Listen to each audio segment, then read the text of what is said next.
I think I read that the other day when he said that about that law. I'll read it again today, though. All right, y'all. We give praise, esteem, and honor to Abba and Shamaim in the name of Yahushua HaMashiach this day. We pick this up in John chapter 5, verse 39.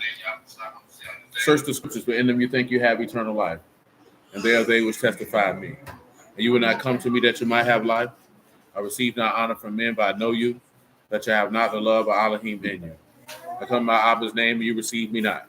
If another shall come in his own name, him you will receive. How can you believe which receive honor one from another, and not the honor that comes from Elohim only? Do not think that I will accuse you. The Abba, there's one that accused you, even Moses, in whom you trust. Had you believed Moses, you would have believed me, for he wrote of me. But if you believe not his writings, how should you believe my words?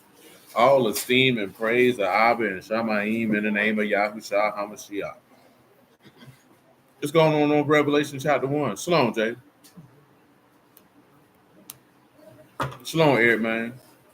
And what it is. Berthold. John, to the 7 assemblies which are in Asia.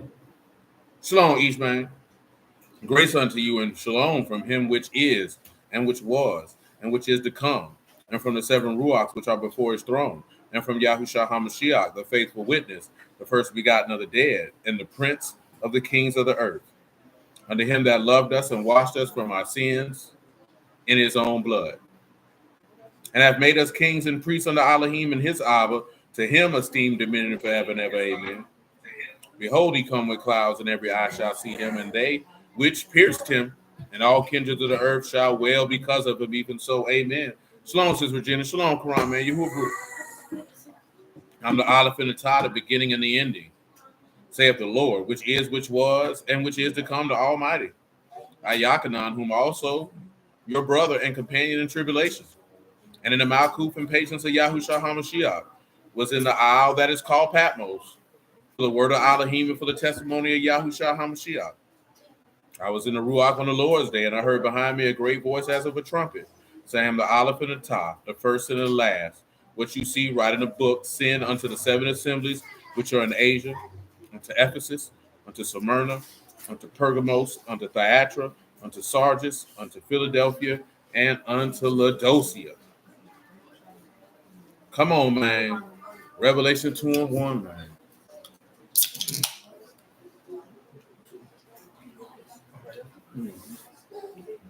Unto the Malachim of the assembly of Ephesus, write, these things saith he that holds the 7 stars in his right hand, who walk in the midst of the 7 golden candlesticks. Shalom, I know your works and your labor and your patience, and how you cannot bear them which are evil. And you have tried them which say they are apostles and are not, and have found them liars, and have borne and have patience, and for my name's sake have labored and have not fainted.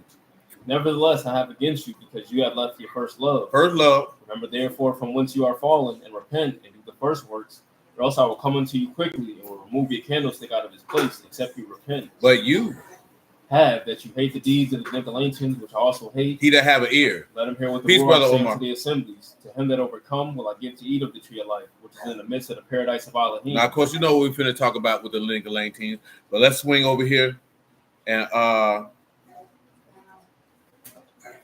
we'll skip Smyrna, because I don't want to read that, and then it don't matter. Go ahead, man. Go on ahead. Yeah, go ahead. And unto the Malachim of the assembly in Smyrna write, these things saith the first and the last, which was dead and is alive. I know your works and tribulation and poverty, but you are what? Rich. Blasphemy. Of them which say they are Yahudim, and are not, but the synagogue of Hashatan. Fear none of those things which you shall suffer. Behold, the devil shall cast of you into prison, that you may be tried. And you shall have tribulation 10 days. Be faithful unto death. I will give you a crown of life. He that had a ruach, let him hear what the ruach say unto the assemblies. He that overcomes shall not be hurt of the second death. Now the main thing is we're gonna come back to these things that he told them to hear and believe. But let's get to Pergamos. And to the Malachim of the assembly in Pergamos write, these things saith he which had the sharp sword with 2 edges. I know your works. And where? You dwell. And where? Hashatan Cedars, and you hold fast my name, and have not denied my faith, even in those days where Antipas, my faithful martyr, who was slain among you, where Hashatan dwelled. Y'all know where Satan dwelled? No, it's a literal location. He talking about where he said, I know where his seat is. That's modern day Turkey. Yeah, that's in Turkey. Turkey, yeah. Go ahead. But I have a few things against you, because you have them that hold the doctrine of Balaam, talk a lot to cast a stumbling block before the children of Yasharal, to eat things sacrificed unto idols, and to commit fornication. So have you also them that hold the doctrine of the Nicolaitans, which thing I hate. Which thing I what? I hate. Repent. Or else I will come unto you quickly, and will fight against them with the sword of my mouth. He to have a ear, let him hear what the Ruach say unto the assemblies. To him that overcome will I give to eat of the hidden man. And I will give him a white stone, and in a stone, a new name written, which no man no, saving he that receives. That's good. Now we talking about this doctrine of Nicolaitans. Well, let's look at something, man. Deuteronomy 32 and 11. Because remember, what is the doctrine of Nicolaitans? It's eating things sacrificed to idols and being freaky. Say now, what is the man in Luke 23? Oh, no, he talking about paradise. He talking about the kingdom of heaven. Yeah, he talking about the kingdom of heaven. They both were referring to the same thing. Deuteronomy 32 and 11. As an eagle stir up her nest, flutter over her young, spread abroad her wings, take them, bear them on her wings. Yahuwah alone did lead them. There was no strange God with him. Not now. He made him ride on the high places of the earth, that he might eat the increase of the fields. And he made him to suck honey out of the rock, and oil out of the flinty rock, butter of kine, and milk of sheep, with fat of lambs, and rams of the breed of Bashan, and goats, with the fat of kidneys of wheat. You did drink the pure blood of the grape. Pure blood. But Yeshurun waxed fat and kicked. You are waxing fat, you are grown thick, you are covered. Covered. Then he forsook Elohim, which made him, and lightly esteemed the rock of his salvation. They provoked him to jealousy with strange. With strange what? Strange gods, abominations, provoked they him to anger. They sacrificed unto devils. They sacrificed to who? Unto devils. What happened? Not to Elohim, to gods whom they knew not. Yes, sir. To new gods that came newly up, whom your fathers feared not. But the rock that begat you, you are unmindful, and have forgotten Elohim that formed you. And when Yahuwah saw, he abhorred them, because of the provoking of his sons and of his daughters. And he said, I will hide my face from them. I will see what their age shall be. They were sacrificing the devils, man? Well, what 1 Corinthians 10 and 17 say about that? So he said this is the thing he hates.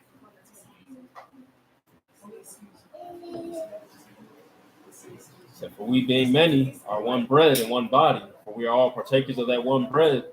Behold, ye are all after the flesh. Are not they which eat of the sacrifice partakers of the altar? What say I then, that the idol is anything, or that which is offered in sacrifice to idols is anything?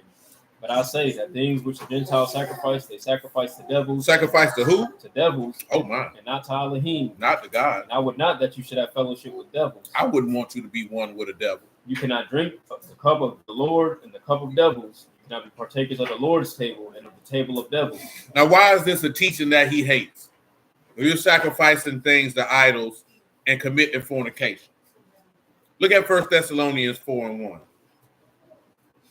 Again, I told you we were having this conversation yesterday. Can two consenting adults have sex and not be married? Is that a sin before God? I say, well, try it out and find out. That's all you got to do.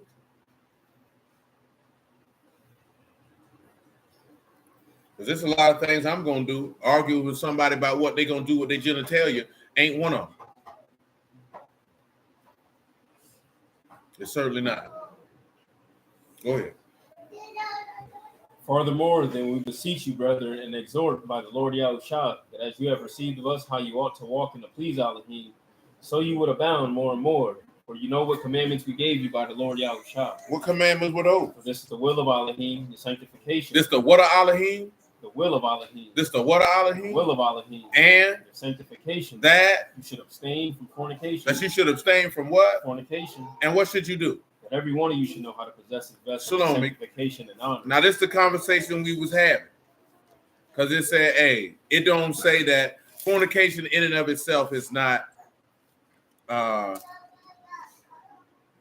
having sex and not being married. You're not going to read that explicitly like people wanted to say. Because you have to realize something. You are running to people, and that is the argument that they're going to make with you. So you have to have, I want you to do this. I want you to go to Romans chapter 2. I want you to go to verse 21. Because this is for your people who say, well, it don't say this.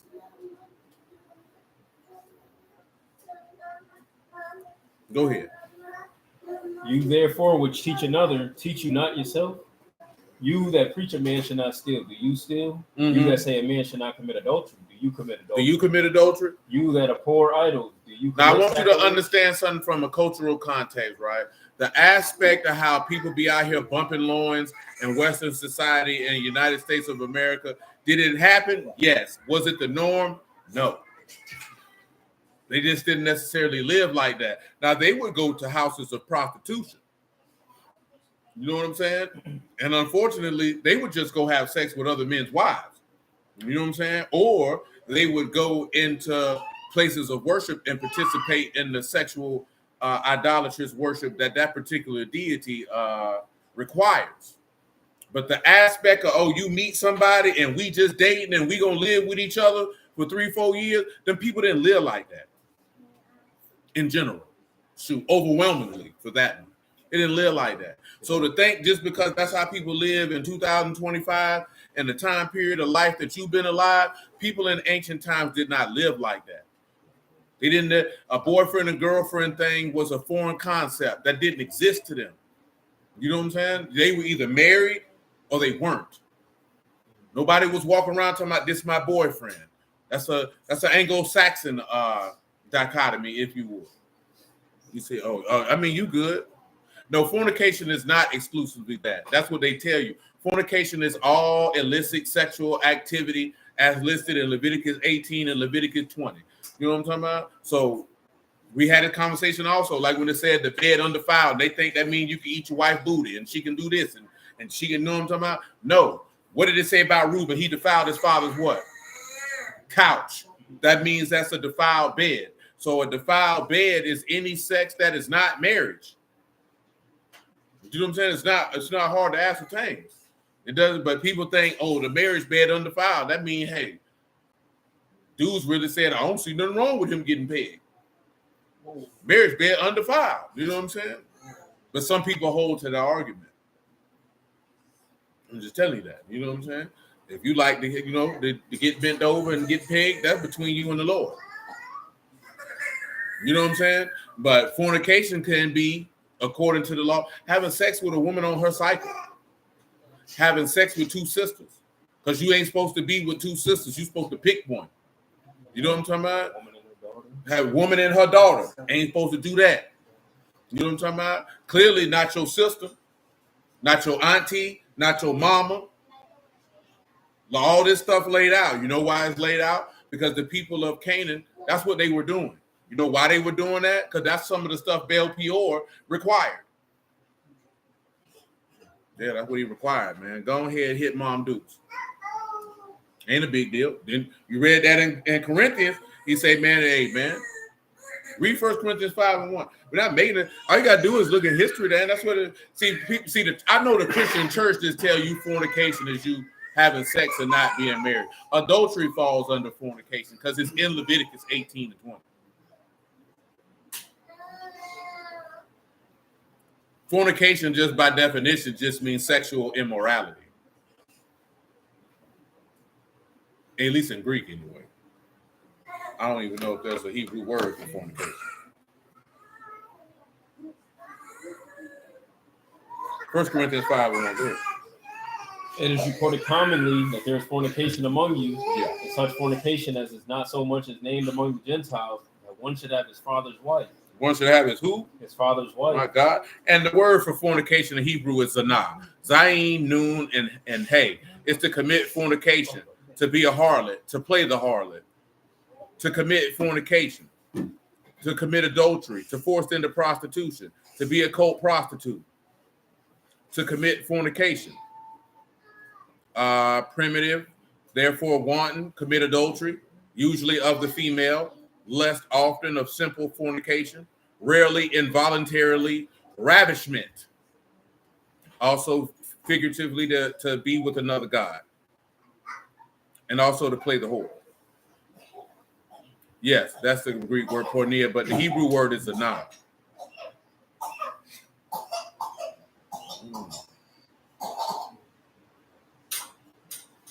Shalom, man.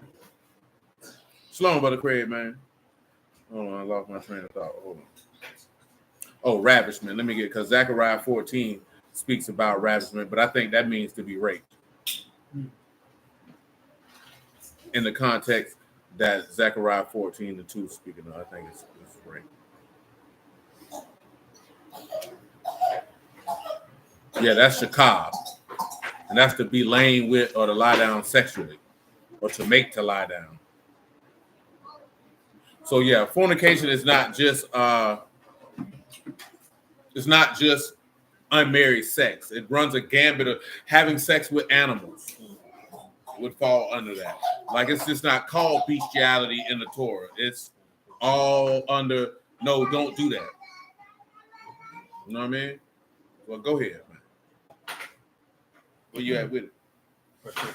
We good with that. I didn't want you to hear that man say, boy, they around here having sex with their mom or their father's wife, at that, stepmama at the minimum, concubine at the bare minimum.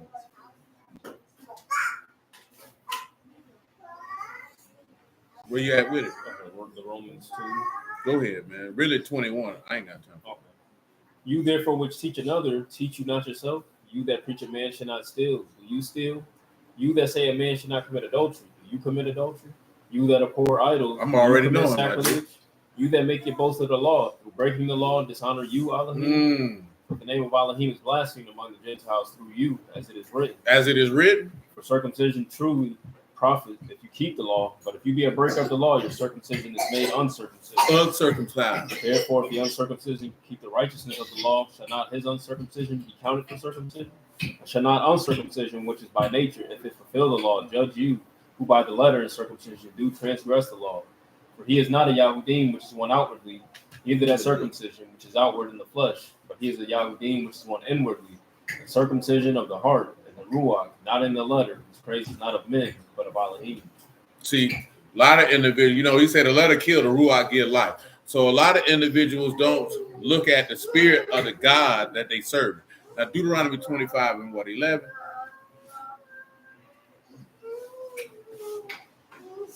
This is what you have to look at when you hear one of the people that say, well, it don't explicitly say this and say that. Or is it 24 and 11? I'll find out. Go ahead. When men strive together one with another, and the wife of the one draw near for to deliver her husband out of the hand. Don't be grabbing nobody nuts now. And put forth her hand and take him by the secrets. Then you shall cut off her hand, your eye shall not pity. They will cut off your hand. You shall not have in your bag diverse weights, there it great is. and the small. You shouldn't have in your bag what? Diverse weights, a great and a small. What a lot of people problem is you got diverse weights. Go ahead. You should not have in your house diverse measures. A lot of them, hey man, you walk around with diverse weights. You had your house with diverse weights. You shall have a perfect and just weight. A perfect and what? Just weight. So you should already have a perfect and just weight to know, is it righteous? Because that's why I asked. Is this righteous before God for two people? He said, but they consider adults and they don't have a problem with it. It don't matter if they don't have a problem with it. Does God have a problem with it? Because there's a way that what? Seem right to a man, but you're going to go to hell at the conclusion of it. Continue. So, but you shall have a perfect and just weight, a perfect and just measure shall you have. Listen. So that your days may be lengthened in the land which your Lord Elohim Listen what he say. For all that do such things, all that do unrighteously. All that do what? Unrighteously. All that do what? Unrighteously. Or what? An abomination. So now he letting you know what the standard is, man. You should know your God to know what is right and what is wrong in his eyesight. If you know the word, you know why this is a problem? John 7 and 49. And then Exodus 22 and 16.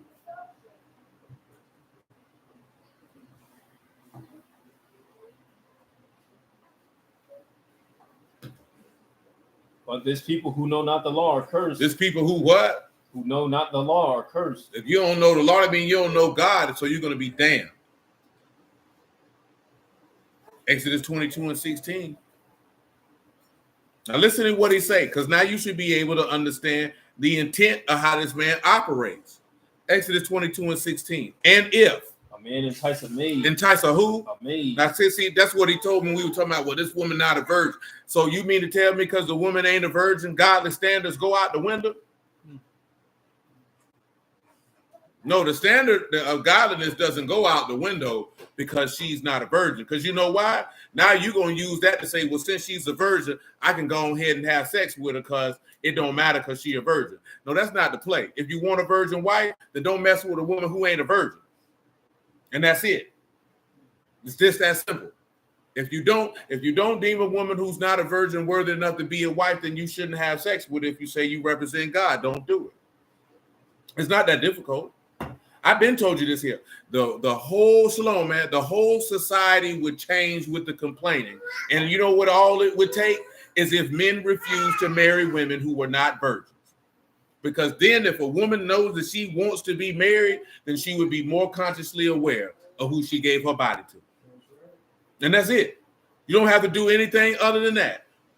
And if the women don't care about being married, then guess what they're going to do? They're going to fool with the men who don't want to be married because they know that man will have sex with her without being married to her.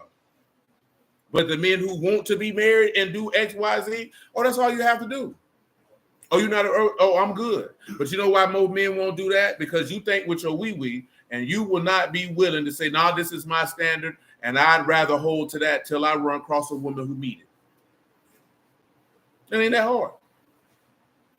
It's that simple. And that'll change the whole society. Because if a group of people over here want to be married and these men over here want to be married, then guess what all these people going to end up doing? Adjusting their behavior to that.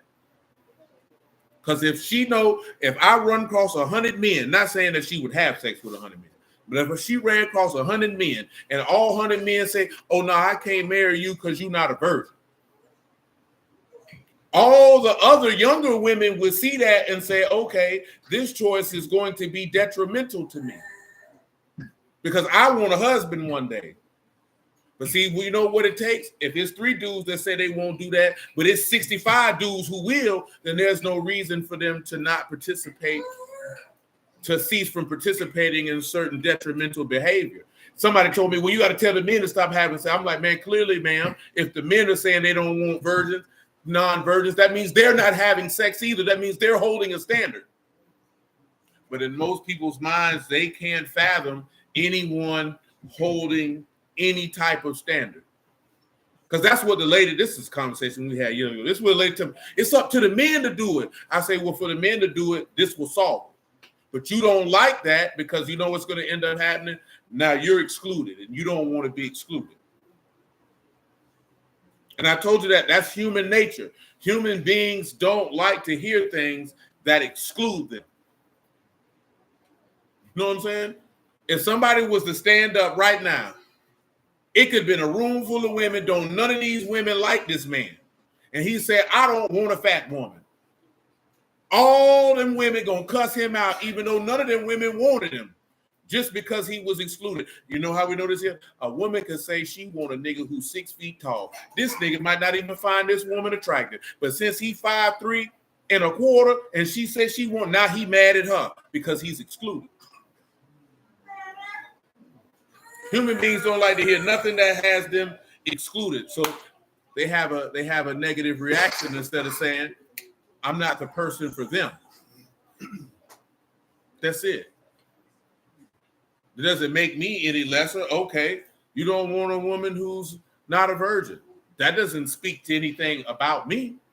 But you know what that does? You take that person. Oh, you want a man to make $500,000. That don't speak to nothing about me. Good luck finding it. But you know what? People don't. You hear all these niggas complaining, man, these women want all these men to make a whole bunch of money. Like you don't know that these hoes just talk. When I say that, meaning how many people know somebody that make $500,000? Like, know personally. Yeah, I mean, I know several. But I'm talking about, but in general, most people don't know nobody who make that kind of money. Most people not, and I'm not even talking about for no dating. I'm talking about most people are not even around someone who make that kind of money on a regular basis. Most people don't have anybody in their phone that make that kind of money. But they say 85% of Americans don't even have $800 for an emergency. So everybody ain't got that kind of money. Nigga is lying. You know what I'm saying? People are lying. So that's why I say people just talking. Because guess what? Whether people get legally married or not, you watch My 600-Pound Life, all them women got a man. Every last one of them.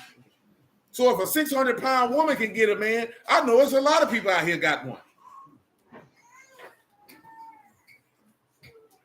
Yeah, everybody ain't got that kind of money, man. We already know that. Man, you let these people out of you if you want to. Say, Pastor Darby taught me the perfect man doesn't exist. Because it doesn't. I've been told you that. Y'all watch too many movies.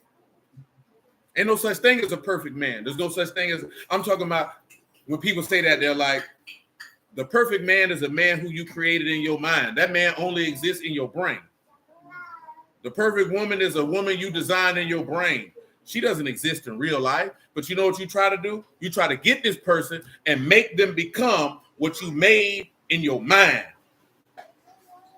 You know what I'm saying? You seen what Carlos Miller said a long time ago? You say, you know, you want you a nigga, you want you a rich nigga with a long penis who write poetry, but he a thug. Like, that don't exist. Yeah, man, that's wild. You say, find one that has a job, a good guy, attractive, waiting on the 6 foot, 6-figure auto driving executive who also serves you, who is kind and sensitive with green eyes. Yeah, you definitely gonna be waiting forever. Yeah, that's so you made that up. Say if he loves and feel that is most important. They say, man, I know that kind of money for one of the top 3 firm partners, and yeah, then that'd be the other part. Most of the dudes who make that kind of money already got a wife. And they've been married too. Like, she didn't marry him when he got the bread. She was married to him a long time ago. You know what I'm saying? But you know, unfortunately, a lot of women and our people, they want you to be finished when they get you. See, by then he done been passed up and he angry and he been masturbating for years. Now he don't like women no more. He upset. You know what I'm saying? He said when you was broke, you ain't want me. Now I'm hot, y'all on me. You don't want nothing to do with you. He upset. Now, all those aside, man, most dudes who make that kind of bread, they ain't freshly married. They've been married. You know what I'm talking about? For the most part. Yeah, they've been married. You know what I'm saying? So, yeah, man, that's not. But it's like I said, it's just a point of exclusion. Human beings don't like being excluded. And that's my main point. It's not necessarily to ridicule people for whatever things that they desire. You can desire whatever you want. But when you hear certain things and you're not a part of it, look how people get upset. Oh, you didn't invite me. Why? You feel excluded. Now your feelings hurt because you overhear. Might not even been nothing about it. Maybe I just wanted to spend time with this nigga. You know what I'm saying? Maybe it had nothing to do with you. Maybe I just wanted to hang out with them today. I didn't sit back and think, I'm not going to invite this nigga. I'll show them I don't like them. No, you weren't that goddamn important. Not for me to do all that. But that's how people's mind go to feeling because your insecurities and all that stuff rise up because you feel excluded. So we talking about getting off work at 3 a.m., going back at 7. Yeah, man. I mean, man, both people ain't got it like that. So you ain't never seen a single person on that show? Me neither. I ain't never seen a single person on my 600-pound life. All I seen was an old funky nigga enabling somebody stop kicking that lady. Food, man. Damn. That junk dangerous, though. Man, every time you see that junk, especially if it's a lady, they always feeding that woman. Ain't nobody telling that lady no. Man, you remember that episode, What in the Syracuse University is going on here? One of them people bought 20 boxes of pizza, man, and got back to the house with 5. Wow. Come on, bro. You said it's a competition. You can win a competition with that. I ain't that hungry, man. But all jokes aside, that's why you hear people have a problem when they were like, oh, we the chosen people and God don't, because it's the exclusion. You know what I'm saying? Now, I'm not saying that doctrine is correct, but I'm talking about the response. It's the exclusion. That's why people don't like the word when they say, hey, if you're a homosexual, you're excluded. If you're a liar, you're excluded. You know what I'm saying? People want even if they don't want to be included, they want to have the option. You know what I'm saying? So you have to keep that in mind. I know I use some extreme examples of it, but you can see that though. You know what I'm saying? You can see that though. Oh, she only want 6'6", 6'6". Man, look here, man. Who care about all that? You listening to somebody on the internet talk about what she want? You listening to a dude on the internet talk about what he want? You know what both of them niggas have in common? They ain't got nobody. They masturbate. That's what they doing. They going home popping on the hub. You going home to your spouse. So you listening to them? That's wild. You really listening to a nigga he just like Puffy, got a room full of jerseys. You listening to him. Go ahead, man.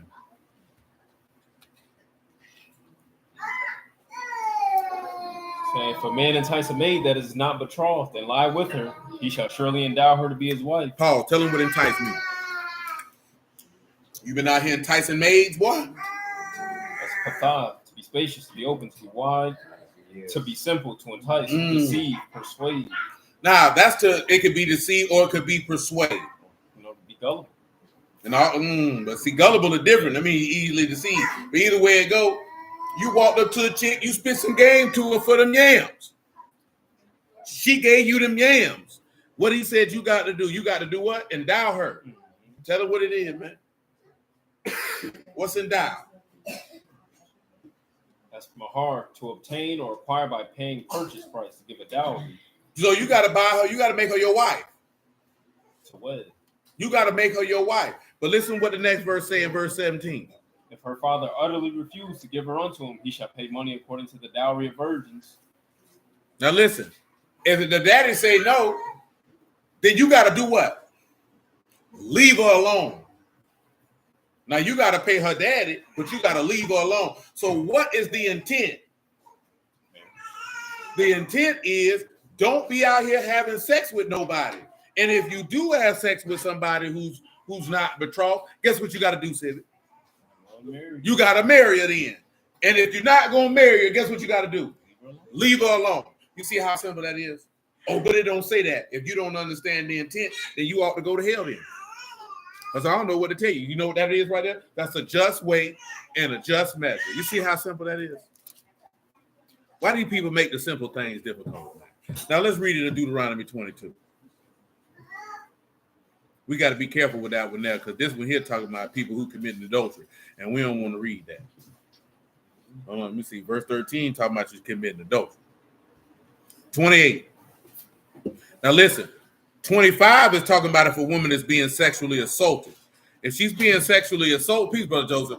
If she's being sexually assaulted, then there's no evil in her. You killed the man who sexually assaulted her. Remember, the law say that the individual who sexually assaults a woman is the same as a man who kill a man. I read that. That's in verse 26. But unto the damsel you shall do nothing, and the damsel no sin of death. For as when a man rise against his neighbor and slay him, even so is this matter.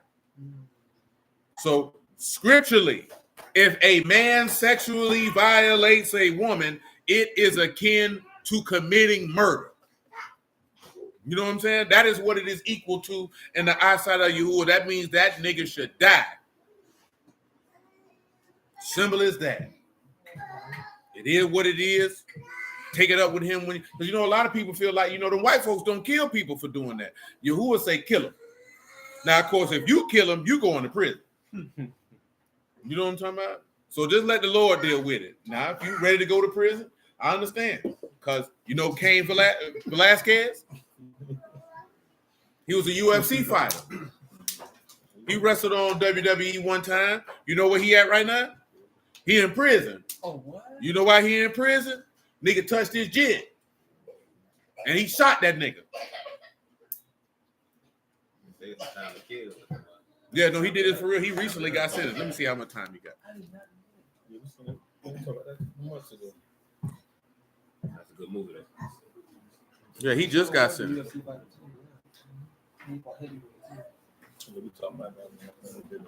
Oh, it says Cain Velasquez reveals Dana White paid his $1 million bail for him to get out of jail. Hold on.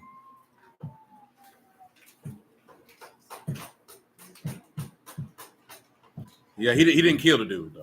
February 28th, 2022, Velasquez shot a man and hit an unintended victim. The man who he intended to shoot, Harry Galarte Jr., had been arrested prior to the shooting for allegedly committing child sexual abuse on Velasquez's son at a daycare owned by Galarte's family. Was later released from custody on personal recognizance bond. Y'all know what a recognizance bond is? You know what that is?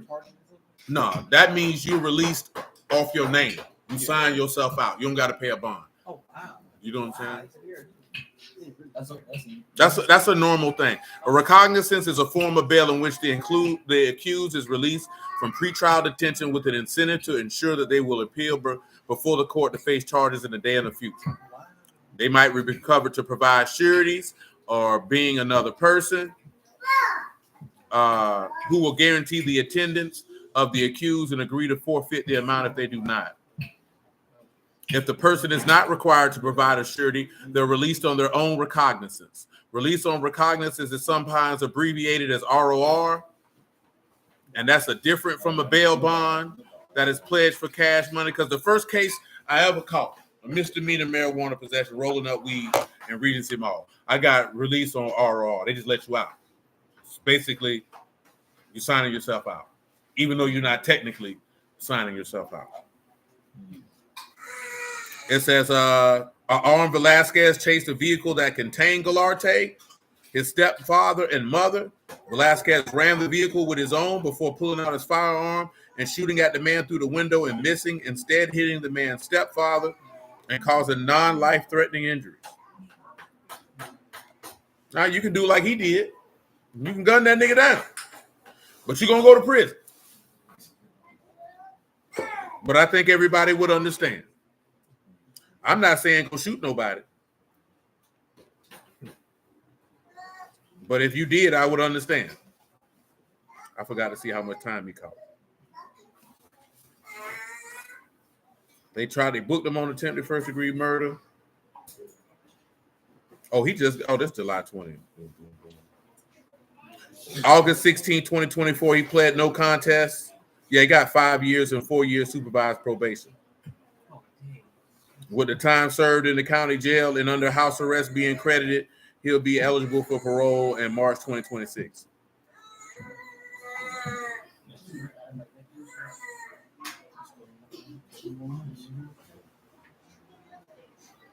And the dude who did that is currently on trial for that and other crimes against children. Yeah, I know. I mean, Aaron Hernandez wasn't locked up for touching children. Aaron Hernandez was locked up because he was a gangster. You know what I'm talking about? A real gangster, a real killer. Look at you. I know. I watched the movie. Deuteronomy 22 and 28. If a man find a damsel that is a virgin, which is not betrothed, and lay hold on her, and lie with her, and they be found, then the man that lay with her shall give unto the damsel's father 50 of silver. She shall be his wife, because he hath humbled her. He may not put her away all his days. So again, you just can't be out here having sex with people. Not in professing godliness, you can't. I mean, you can do whatever you want. You know what I'm saying? But we wanted to lay that out. Matter of fact, let's read some of this fornication stuff, man. People may not be familiar. Leviticus 18.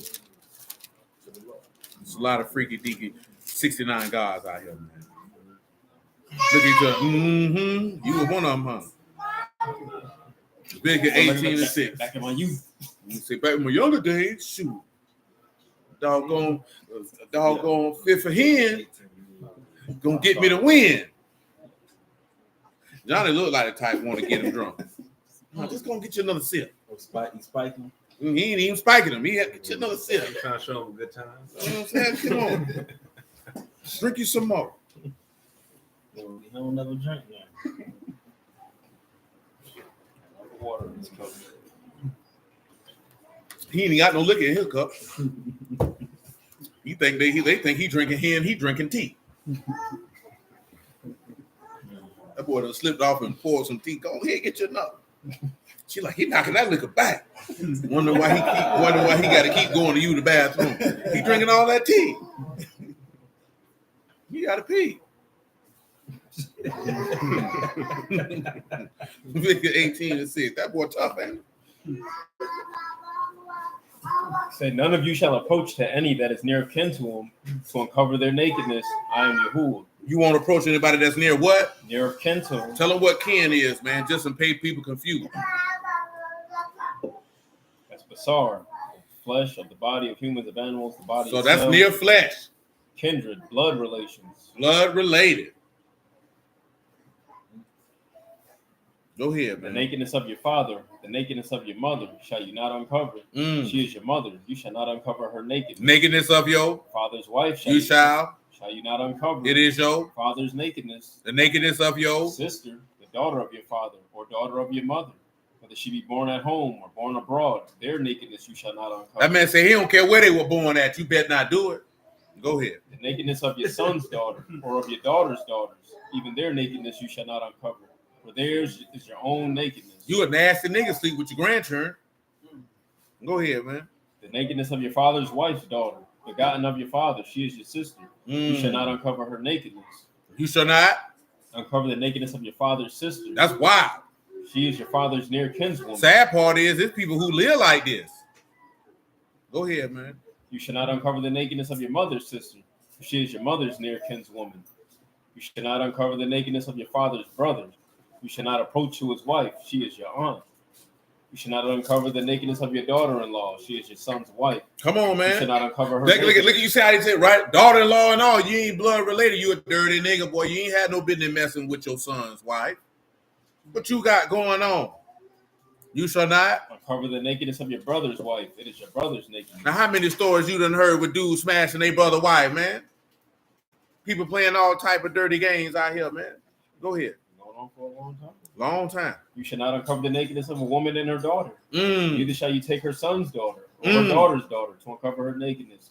For they are her near kinswoman. It is wickedness. Look how far you take it, man. You shouldn't mess with a woman and her daughter. Look here, he take it a step further. What you got going on? You want to go down the bloodline with it? Go ahead. Neither shall you take a wife to her sister to vex her to uncover her nakedness. Look here, man. If you done pick one woman, you can't mix with her sister. Like, well, I matched both their sisters. You're going to hell. Go ahead, man.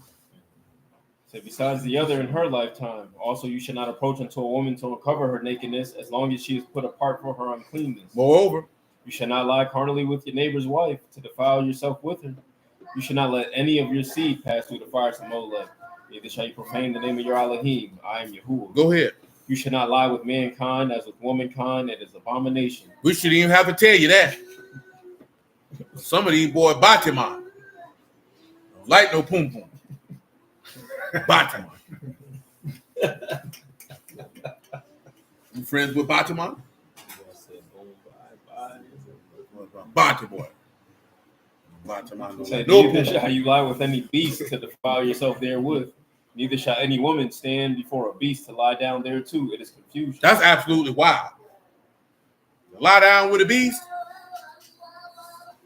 That's wild. Go ahead. Defile not yourselves, you yourselves, in any of these things, for in all these the nations are defiled, which I cast out before. And that's the key component. The people who were living in the land, they were doing these things.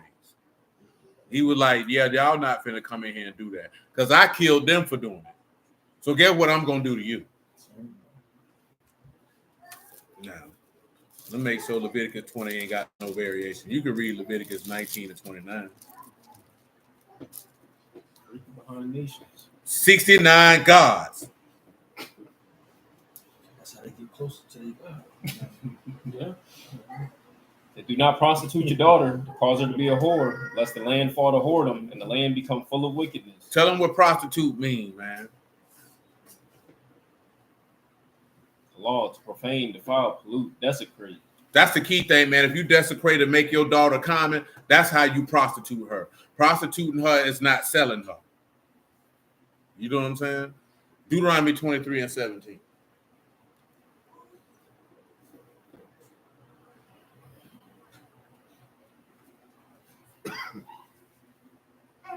You know, if you profess godliness and you let your daughter come outside looking like a common street walker, you just profaned her. You made her common. There shall be no whore of the daughters of Yasharal, nor sodomite of the sons of Yasharal. Go ahead and tell them what whore and sodomite is, because it's not going to lead to what you think it's going to lead to. Whore is Kedashah, female temple prostitute. A harlot, but more specifically, you should not have your daughter in the temple. What Puffy was doing, in another day and time, that would have been done in the temple to a god. Again, I say in another day and time. You know what I'm saying? So he was like, yeah, it's not whore in the traditional sense that you look at a whore. He was like, yeah, man, don't make your daughter be no female temple prostitute, because that was a thing back then. That's not a thing now. You pull up the First Baptist Church, you ain't got to worry about 3 women like, hey, man, give me some money so I can sacrifice it to my God and I can give you a happy ending. That's not something that's not reality to you. But that's how they lived back then. That's why that precept is in there. Tell them what a sodomite is, because it ain't what you think it is. Kadash, male temple prostitute. So what is he telling you? Don't let your sons and daughters become male temple prostitutes. Female temple prostitutes. You know the name of the place. What is it called, Sylvia? Succoth Ben Oath. That's a real thing, man. You know what I'm talking about? Yeah, see, now they got it different. See, that's why they want all the young children in the churches now, so they can make your children temple prostitutes. You got a nigga talking about he got a youth ministry. Ain't no such thing as no goddamn youth pastor. Why is this nigga exclusively with the children? You know who your children's supposed to be with? You. They ain't supposed to be off to the side over here getting taught by this nigga. You know what I'm talking about? Where did you get that from? That's how your child get touched on. You know what I'm saying? Because you out here, this nigga hanging out with children. What type of nigga volunteer to let me be the minister to the kids? I don't want to minister to your kids, man. You minister to you. I minister to you. You minister to your children. I don't want to be alone with your kids. It ain't even for no other reason. Them ain't my kids. That's not my job. That's your job. I'm mentioning that for the aspect. It's the same token. We don't need no woman's ministry. Don't nobody need to be sitting alone with them. Let your husband do that. I see them say ladies say we need these churches, we need more singles mixers. Man, this ain't no damn matchmaking club, man. What's wrong with you people? Christian mingle, man. But now you have to understand something. You in a modern time. So you have to look at the thought process. I'm just trying to show you the difference of the setup of the congregation in the antiquity versus how people operate now and see it now. When you look at it now, you got a lot of single people in that church, and they feel like the church should be throwing events for people to get married. Versus when the churches was established, that's where they came to get the word, but the framework of getting people married was done within their families. You know what I'm saying? So if your daughter wanted a husband, it was up to her father, if he was still alive, or grandfather if her father ain't alive, or if that's not their uncle, whatever the male figure is, brother, if you would, to be able to facilitate that. You know what I'm saying? Now, as Rohan mentioned, arranged marriages, but even if it's not arranged, that was something that's not the pastor's responsibility. It's not the church's job to get you married. That's not what it's set up for. It's not set up for me. But really, I mention that because that slowly erodes from the authority that should be had in your house. And now you're abdicating that responsibility and authority and giving it over to the congregation. And that's how people get deceived and exploited. You know what I'm saying? See, the church I was in, the high school, definitely had teen and singles and women's and men ministries. Teen ministry was with some debauchery in the sanctuary. They even let us have a lock-in one Christmas. Listen, I already knew that. Because my homegirl, man, when we was in high school, man, when she told me how, what's his name? What's the nigga name? Hey, R.J. Washington. Y'all have mercy on this soul, because he ain't alive. You know what I'm talking about? When she told me they had the ATM at the Harvest Dome, I said, nigga, what? Then she was telling me about the freaky stuff they were doing while they was there. And see, that type of stuff ain't supposed to happen because them kids ain't supposed to be intermingling and moving like that dolo anyway. They supposed to be with their people. But you know why people do that? Because niggas don't want to deal with their children. You know what I'm saying? Or when we hear let them deal, I don't want to deal because I'm trying to. No, man, that's not. That ain't my job. I'm telling you that right now. It ain't my job to get nobody married. We had conversations when I told you we was on the council with some dudes. He like chaperoning niggas and you know what I'm saying, telling people who they can date and all that. Man, that's your daddy's job. I ain't gonna lie to you. That's your daddy's job. I'm not doing it. You know what I'm talking about? You can ask my opinion. I give you my opinion, but that's that. Outside of that, that's where it stops. You know what I'm talking about? Can I tell you who to marry? You're a grown man. If you say I want to marry this woman, I can see that she is the most rotten, dirty-faced, maggot hoe to ever walk the face of the earth. And I can tell you, boy, I wouldn't marry her if I was you. But I can. Boy, it's congregations where people tell people you can't do that, and if you do, we'll put you out. I'm not doing it because I can't read anywhere where anybody has that type of authority. You know what I'm saying? But that's temple prostitutes. Are there temple prostitutions here now? Absolutely. You know what they call them? Mason halls. You know what I'm saying? Every Mason hall ain't getting freaky, but if you know, you know. Yeah, if you know, you know. Man, there's a reason why them buildings ain't got no windows. Yeah. Parties in there. Yeah, they have parties in there all the time. Follow him, let him lead you. That what you said, one of the rituals. Yeah. You go meet somebody else at another door, you gotta repeat it. And then you get defeated. Repeated. Get depleted. You're gonna be drained from your main membrane, boy. That's how it go down. But all jokes aside, though, yeah, they throw parties. Now, every party they throw is not an orgy per se, but you know, I mean, what happens in a Mason hall may be no different than what happens in a fraternity house. You know what I'm saying? The same concept. So I was pissed with my uncle because his friends and daughters liked me and told me to stay away from her. I looked at him and told him, your sisters would have said she's a good Christian girl. Like I told the brother today, right? Dude told this woman she can't talk to this dude because he ain't been in the congregation long enough. They didn't know her. Whole time she getting her back broke by somebody in her apartment. And they didn't know it. So they think this is this nice old good godly woman. She getting her guts beat in. You know what I'm talking about? And I don't say that to be disparaging. I say that because that's the reality. Yeah. That woman got love. She got needs too. She got urges too. They don't even know it. The whole time they telling the people you got to be here for 72 days or X amount of days before you can talk to a woman in the congregation. Man, you grown. Man, look here, man. Man, you grown. Unless you like 18 to 21 and you ain't got nobody, then yeah. Hey, nah, bro, you can't. Man, nigga, we don't even know you. Big grown nigga, man. You paying your own rent, own all. How I'm gonna tell a nigga who taking care of themselves who they can fool with? And I ain't your daddy. That's crazy. You know what I'm talking about? Some people look at, well, that don't mean nothing. It mean a lot. Because if that woman ain't up under her father's house, shoot, ain't much. Man, let me tell you something, man. And there you women know this here. But ain't much anybody gonna tell you don't live with your people and you're paying your own rent. You feel like you can do whatever you want, how you want, when you want. Who gonna tell me something? I ain't saying this right or wrong. We just talking about reality. Say one camp say you have to become a certain position, or officer or something. Come on, man. Ain't no way, and that's their organizational rules, and that's fine. That's fine. If you agree to that.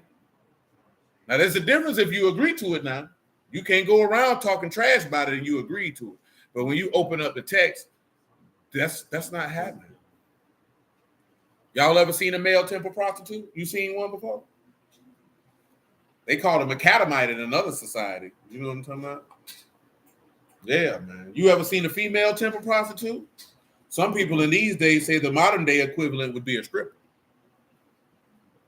Even though she doesn't know that. You know what I'm saying? We're talking about the equivalent to what it would be in antiquity. Because that's what Sakof Benoth was, for lack of a better term. Yeah, they say that due to you spending money in the strip club, you money. Yeah, but it's a front aspect of the pole in there. The pole, what that represent. With the flagpole and the certain goddesses and all that type of stuff. Of course, it's not step for step, lock for lock. Temple of worship, you know what I'm saying? But I'm saying that's your modern day equivalent. Now the difference is, in an actual temple place where prostitution was present, there would be shrines and open worship to that specific deity of that temple. You know what I'm saying? Like, you're not just going in there, hey, we getting nasty. No, you really gonna worship that God here. You know what I'm saying? And there are men or women to serve you in whichever sexual perversions that you like. That's why he said, don't bring the price of a whore in his house. Don't bring no money that you got from no prostitute in here. Don't try to make no sacrifice with that. Don't bring that in here. That movie Eyes Wide Shut with Tom, that's like similar. That was a Mason Hawk. That was a secret society freak off thing he was in. You know what I'm saying? So yeah, that's what that was. I ain't watched that junk in a long time. Yeah, that's what that was. That's some old. I wouldn't say that was a Mason Hall, but them people. And all that, so but that's because they were having orgies. So in that instance, you ever seen that film? Yeah, no, it's funny. He was on Pat McAfee this week. I was at a barbershop. Tom Cruise on Pat McAfee. Just sounded crazy. He just sounded old and crazy. Who, Tom Cruise? Yeah. Oh, he been crazy. He's a Scientologist. No, but it's just bad. Nah, it's always been bad. You just never paid attention. Yeah, it's just bad. I was like, this nigga sounds. Oh, Boo say the Indiana Jones movie. I never watched any of those, but they probably definitely was in a lot of temple worship with prostitutes in it. You see Pat McAfee trying to, be a professional.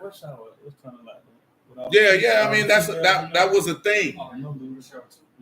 That was a thing. That was a real thing back then. That's not a thing now, so it's not. Like, when you go to church, ain't no woman in there talking about, a penny for your thoughts. Yeah, that's not happening. Because they didn't go in no back room to get freaky. They got freaky in front of everybody. It's not like, oh, we got to go in the back. Yeah, you got to look into that for yourself, man. You know what I'm saying? I'm only mentioning that because we're finna talk about Belle Peor. And Belle Peor had a lot of. Oh, yeah. See, he too young to remember when Tom Cruise was jumping all on couches and, you know what I'm saying? Got that white woman ducked off, scared of him. What's that lady? That's the lady that Jamie Foxx went to fooling with. That white woman. Look at you know all them white folks. I know. I'll be watching. I used to watch E. You used to watch it, sitting there with your mama. So you too young, boy. When it's a certain time where you ain't had no TV in your room and you gotta wait for certain stuff to come on or for you to get the video game because she finna like this here, you gotta watch all that. You know what I'm saying? You like, damn. Yeah, you know what I'm talking about? She watching E, Inside Edition. You know what I'm saying? You like this here? Damn, man, I'm waiting for her to fall asleep, man. I know she got to be tired. We were running that down with about the fornication. Shalom, Sister Queen. Don't have sex with people near kin. It made everything what Absalom did to David. He busting down for everybody. So they can see. Shoot, that nigga had sex. One nigga, you raping your sister. You wild. That boy said General Hospital. Now, see, that's during the day. I'm at school. My mama didn't watch General Hospital. You know what they watch. Yeah, you already know it. And the guiding light. I wonder what light they was guiding. It said, strangely, yes, Kubrick did die after that movie. Said a lot of women trying to be clean in camp dudes, but not so much. Yeah, they watched all the stuff on CBS. All the soap operas on CBS. That's what my mama and auntie watched. Look, you must have had a memory watching soap operas. Victor Newman, man. That boy said in the heat of the night. My mama definitely would always sit down and watch in the heat of the night. I watch Matlock. I like Perry Mason. Doris, what you were watching? The Honeymooners. Murder, She Wrote. My mama watched Murder, She Wrote when it was live. I like that gun. When I say live, meaning she waited, when it was on. Every week she watching this here. Prime time. Yeah, watch this goddamn, bro. I don't want to watch Angela Lansbury going in my room. Yeah, that's what my auntie them would do. Record them stories and watch them when they got off work. Yeah. My mama and auntie on the phone talking to each other like them real people. You don't know them people. Them people ain't real. Now what happened? Got Philip running the rerun. Come on, man. Leviticus 20 and 5.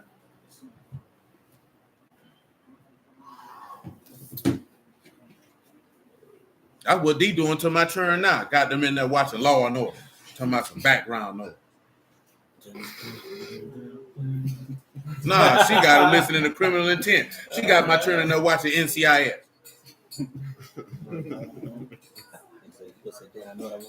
Talking about this background noise. No, you in there watching. Look at your machine. You ain't got to tell me, nigga. I know. Lying on my children. Say interesting how sneakily the world taught us the number one abomination, gossip. She said it's both. Oh, Twilight Zone. My granddaddy watched Twilight Zone. I didn't watch the X-Files. So she got them watching Criminal Intent. That's what my mama used to do on the weekend. Sit there and watch SVU all day. I understand. Dialysis make you want to do that. Go ahead.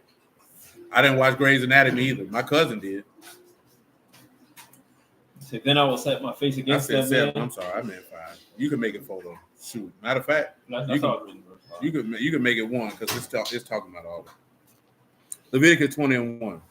Not Criminal Minds. My mama watch that every day. Watching Real. Look at them. I be watching it too. Your main character is a hoe. What? The main character. Bones. I ain't watched that either.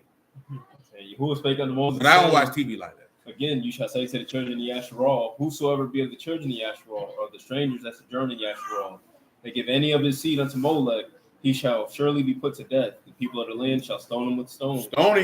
And I will set my face against that man, and will cut him off from among his people, because he hath given up his seed unto Molech to defile my sanctuary, and to profane my Kadash name. And if the people of the land do any ways hide their eyes from the man, when he give up his seed unto Molech and kill him not, then I'll set my face against that man and against his family, and will cut him off. And all that go whoring after him to commit whoredom with Molech from among their people. And the soul that turn after such as have familiar spirits, and after wizards to go whoring after them, I'll even set my face against that soul and cut him off from among his people. Cut him off. Sanctify yourselves, therefore. Set yourself apart. Remember, he said this is the will of God, even your sanctification, that you should abstain from fornication. And be you Kadash, for I am Yahuwah your Elohim. You shall keep my statutes and do them. I am Yahuwah, which sanctify you.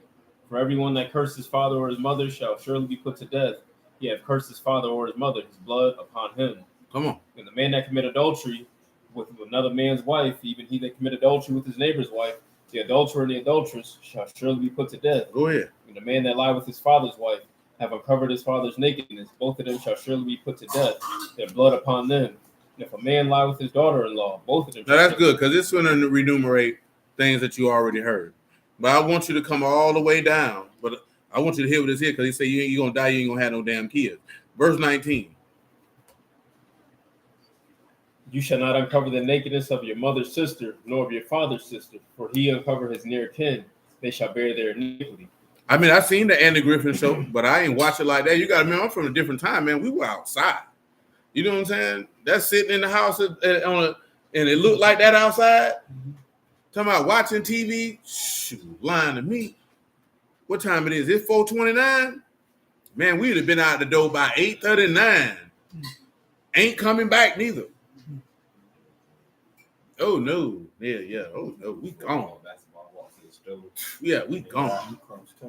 We gone. You know what I'm saying? We out here all day. You know what I'm saying? When them shows running, Nigga, mad man. That means shoot. Somebody told you had to stay in the house. You know what I'm saying? Mom Dukes might have had to win somewhere. You got to stay in the house till she come back. That's how you watch them type of shows. Because you can't go outside at the moment. Yeah, now them children, they just inside. Joanne be getting mad because she can't go outside. She fought this morning she wanted to go outside. I'm like, you can't go out there. You finna get all them children sick.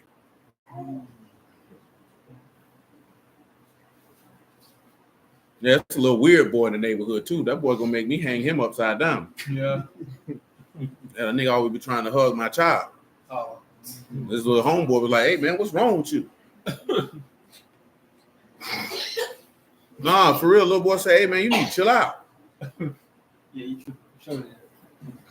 You know, like, man, I see him like, "Hey, cuz, what's wrong with you, boy?"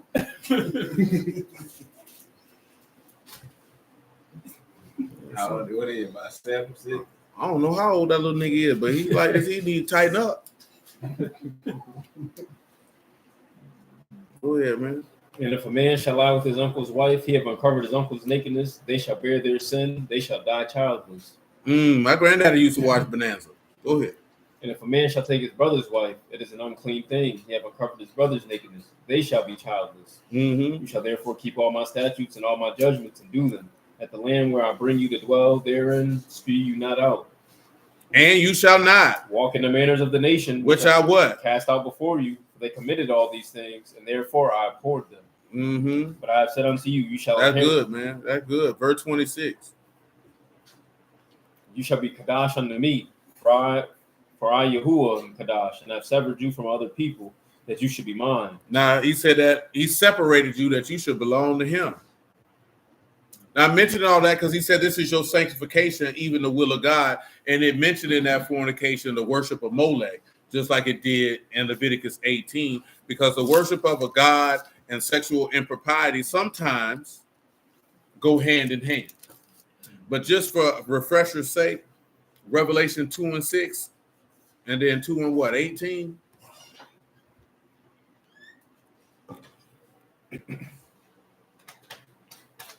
But this you have, that you hate the deeds of the Nicolaitans, which I also hate. He that have an ear, let him hear. All right, that's good. We're going to come back to the overcome part, but we need to get into the numbers. Revelation 2 and 18. And unto the Malachim of the assembly in Thyatira write, these things saith the son of Elohim, who have his eyes like unto a flame of fire, and his feet like You can fine make brass. it straight to 20. Notwithstanding, I have a few things against you, because you suffered that woman Jezebel, which called herself a prophetess, to teach and to seduce my servants to commit fornication, and to eat things sacrificed unto idols. And I gave her space to repent of her fornication, and she repented not. Behold, I'll cast her into a bed, and them that commit adultery with her into great tribulation, except they repent of their deeds. Verse 14. What chapter? Chapter 2. But I have a few things against you, because you have there them that hold the doctrine of Balaam, who taught Balak to cast a stumbling block before the children of Yasharal, to eat things sacrificed unto idols, and to commit fornication. Numbers 31 and 14.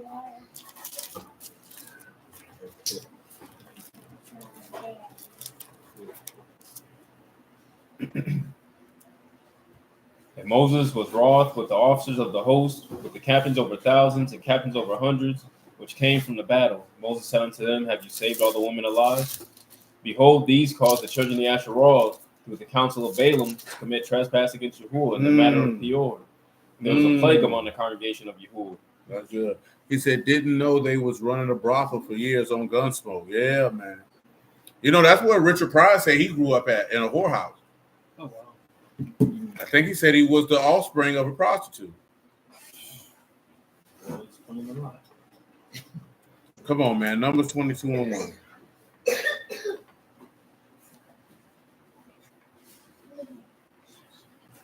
And the children of Yasharal set forward and pitched in the plains of Moab on this side Jordan by Jericho.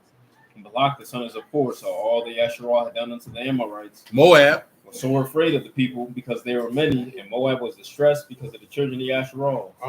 Moab said unto the elders of Midian, now shall this company lick up all that are round about us, as the ox lick up the grass of the field. And Balak the son of Zippor, king of the Moabites at that time, he sent messengers therefore unto Balaam the son of Beor, Spathor, which is by the river of the land of the children of his people. Uh-huh. Call them, saying, Behold, because the people come out from Egypt, behold, they cover the face of the earth, they abide over against me. Come now, therefore, I pray you, curse me this people, for they are too mighty for me. Peradventure I shall prevail, that we may smite them, and that I may drive them out of the land. For I know that he whom you bereaved is bereaved, and he whom you curse is cursed. Paul, tell him Pethor, because that's where Peor was at. We just want to hear that.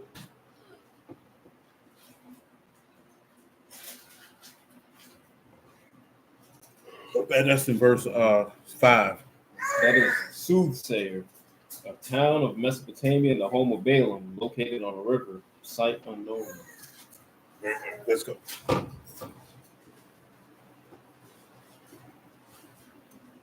And 22 and 7. And the elders of Moab and the elders of Midian departed with the rewards of divination in their hand. And they came unto Balaam and spake They came with the rewards of who? Of divination. Tell them what rewards of divination is. Like you like to divine? These words are divine. That is consent, divination, witchcraft. Witchcraft. Balaam or false prophets. This is the reward of false prophets. So do this right here for me. Come over here and this is rehashing certain things we read last night. Come over here to the Epistle of Jude. Miss Cleo money, huh? Yeah, man. Miss Cleo, call me anytime. You would call her Miss Cleo with your mama credit card, boy? Epistle of Jude, man. Verse 5. You call Miss Cleo. Call me now. You used to be calling them 1-900. You look like you used to be calling them sex lines. Running your mama phone bill up. Johnny, what these charges is? I don't know, man. You look like the type of nigga get mad with his mama and call one of them lines just to put it on the bill. He ain't even listening.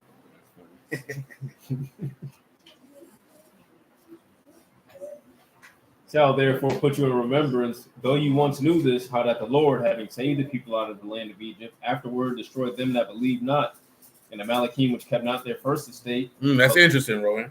But left their own habitation. He have reserved in everlasting chains under darkness unto the judgment of the great day, even as Sodom and Gomorrah and the cities about them in like manner, giving themselves over to fornication and going after strange flesh, are set forth for an example, suffering the vengeance of eternal fire.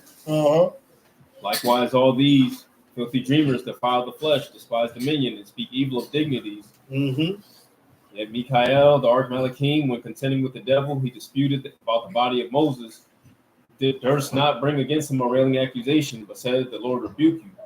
But these speak evil of those things which they know not, but what they know naturally as brute beasts, and those things they corrupt themselves.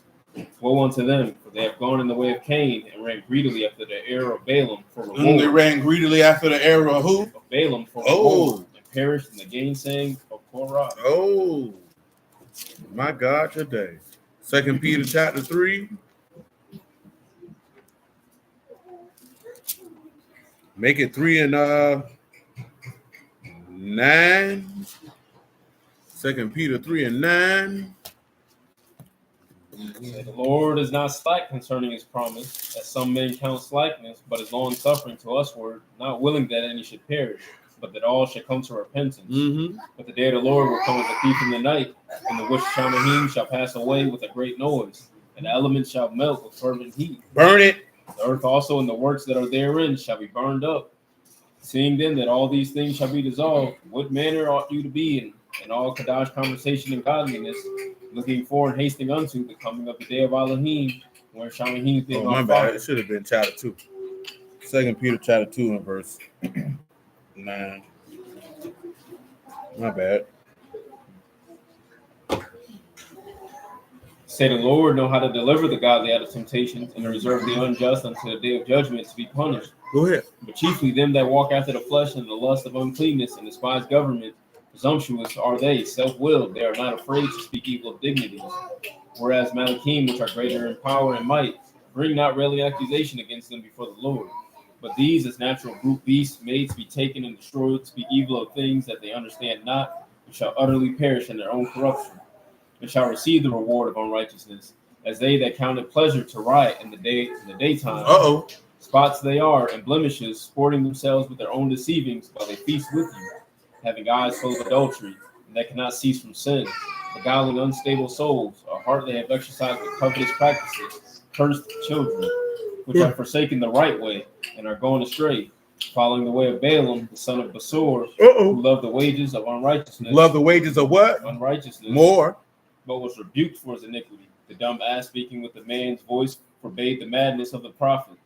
These are good. Or? Yeah. We getting to the point where that story is about to come up. Come on back to Numbers 22. Now I ask this, hey, how many of y'all familiar with this man's story in detail, or you just know the story? Because it's details. You know what I'm saying?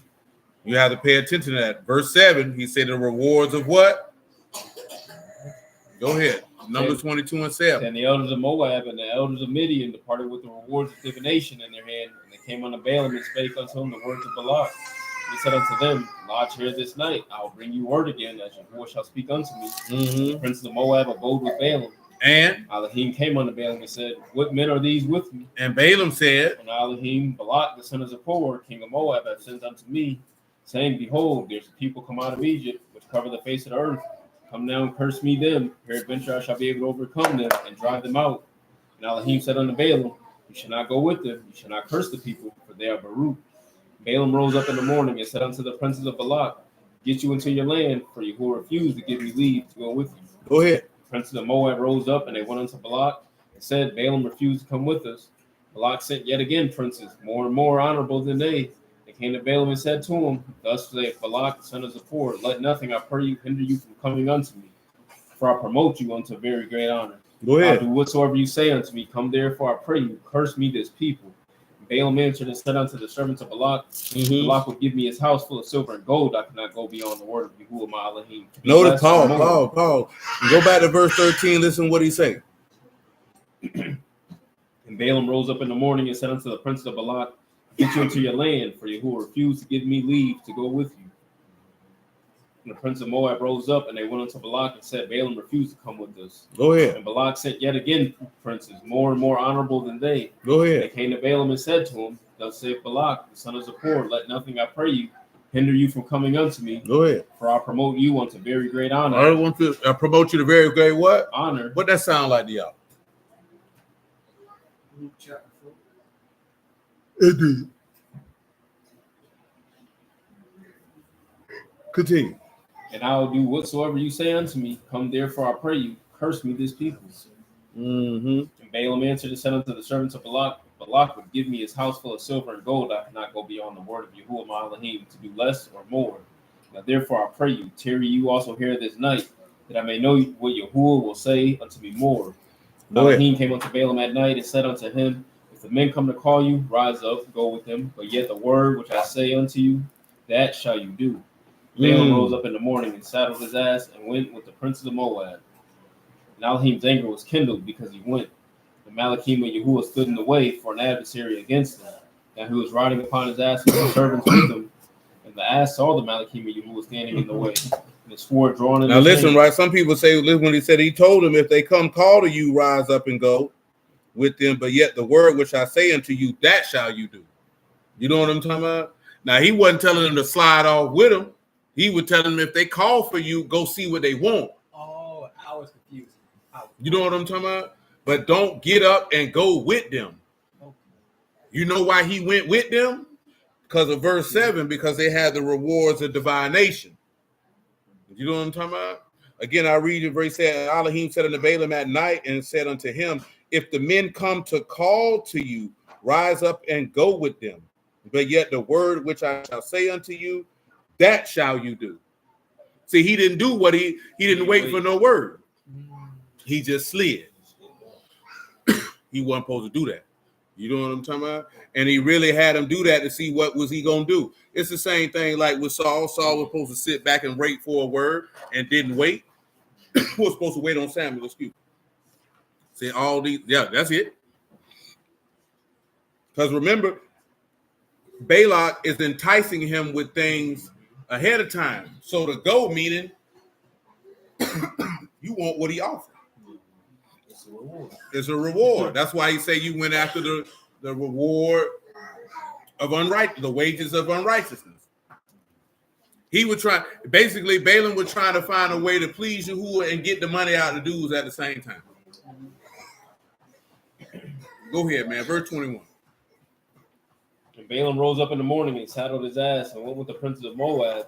And Elohim's anger was kindled because he went. And Malachim and Yahuwah stood in the way for an adversary against him. Y'all would be shocked to know what word for adversaries used there. What word you think used right there? Satan. Man, I asked that man. You talking Man, what's it? you trying to send the boy to Sunday school? My bad. Yeah, that's the word Satan, because Satan means adversary. So you have the adversary or Hashatan. That's who you know as the devil. But anybody can be a Satan. And just because you are a Satan does not mean that you're doing wickedness per se, which is why you read when the Lord get it for him. Matthew 16 and 21. Yeah, that's an old black lady saying, "Don't let the devil use you."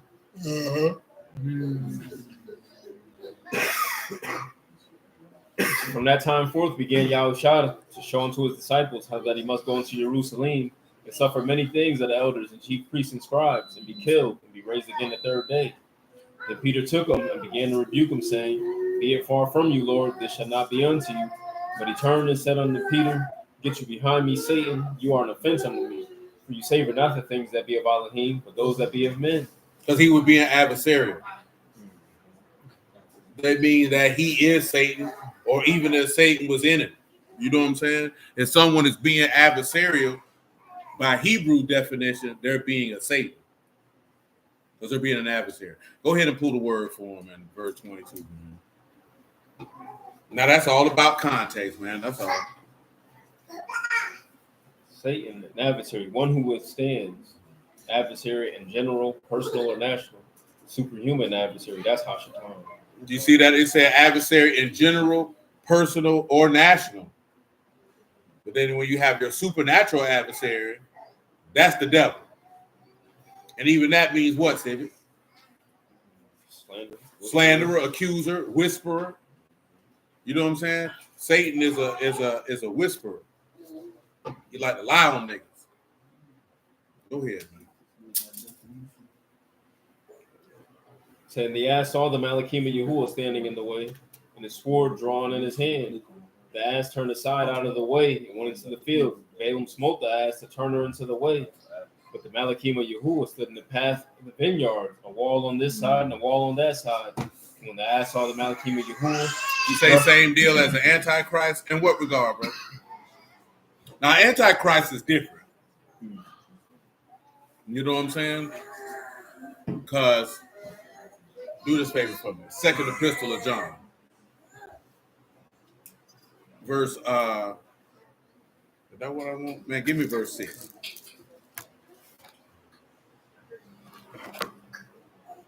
saying, This is love, that we walk after his commandments. This is the commandment, that as you have heard from the beginning, you should walk in it.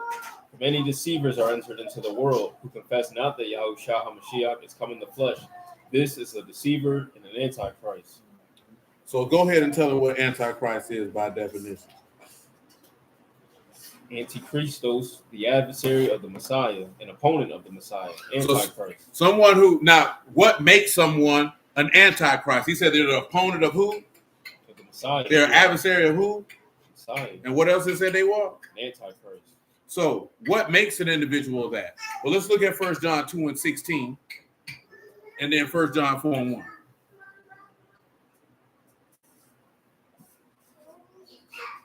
Because by definition, an antichrist would be as the same as Satan, because he would be an adversary to Mashiach. But we have to identify, how are they an adversary? What makes them an adversary to Mashiach? For all that is in the world, 1 John 2 and 16. the lust of the flesh, the lust of the eyes, and the pride of life is not of the Abba, but is of the world. The world pass away, and the lust thereof, but he that do the will of Elohim abide forever. Little children, it is last time, as you have heard that Anti-Mashiach shall come. Even now are there many antichrists, whereby we know that this is the last time. Mm-hmm. They went out from us, but they were not of us. If they had been of us, they would no doubt have continued with us. But they went out that they might be made manifest that they were not all of us. Now, what does this mean? John 6 and 60. Indeed, Quran. You know Bill Bixby? I was gonna say, would you be able to read verse 22 in that same chapter? I don't know. What verse he in? I ain't know you were switching. Yeah, you know, John 6. John 6 and 60. So many therefore of his disciples, when they had heard, said, "This is a hard saying. Who can hear it?" Yahushua knew in himself that his disciples murmured at it, and said unto them, "Will this offend you? What if you shall see the Son of Man ascend up where he was before? It is the Ruach that quickened, the flesh profit nothing. The words that I speak unto you are Ruach and are life. Go ahead. But there are some of you that believe not. For Yahushua knew from the beginning who they were that believed not, and who should betray him. He said, Therefore said I unto you, that no man can come unto me, except it were given unto him of my Abba. From that time, many of his disciples went back and walked no more with him. At that point, they made themselves an adversary to him. Go back to 1 John chapter 2. Well, really, I read that also because he said if they were of us, they would have stayed with us, but they went out from us. Someone leaving your congregation does not mean they left the Lord. You know what I'm saying? Because that's what people like to say. I think most people probably get that from the church aspect of stuff. I don't know. You know what I'm saying? I do know that some Hebrew congregations do that. I've heard some dudes say that no contact orders were given. You know what I'm saying? With people saying, hey, you can't communicate with this person because they don't fellowship here no more. I'm not one that's going to do that. I don't give a damn who you talk to. You know what I'm saying? Shoot, you can talk to yourself if you want to. You know that song? See how I did that there for him? You know that song? Damn, man. You know that song? I talk to myself because it ain't no one to talk to. People ask me why I do the things that I do. Like it one more time, I don't know. This nigga, come on, man. You know who Marvin Gaye is. You know about I Saw You and Him Walking in the Rain. You know about that, don't you? Oh, my Lord. I wish it would rain. You know that. So you don't know about Just Got Paid? It's Friday night. You don't know that, John. That nigga. You would have known the hook. Yeah. You definitely would have known the hook. Party jumping. Nah, you think to my New Jack swing, man. You know, you were swinging one thing and it wasn't no New Jack.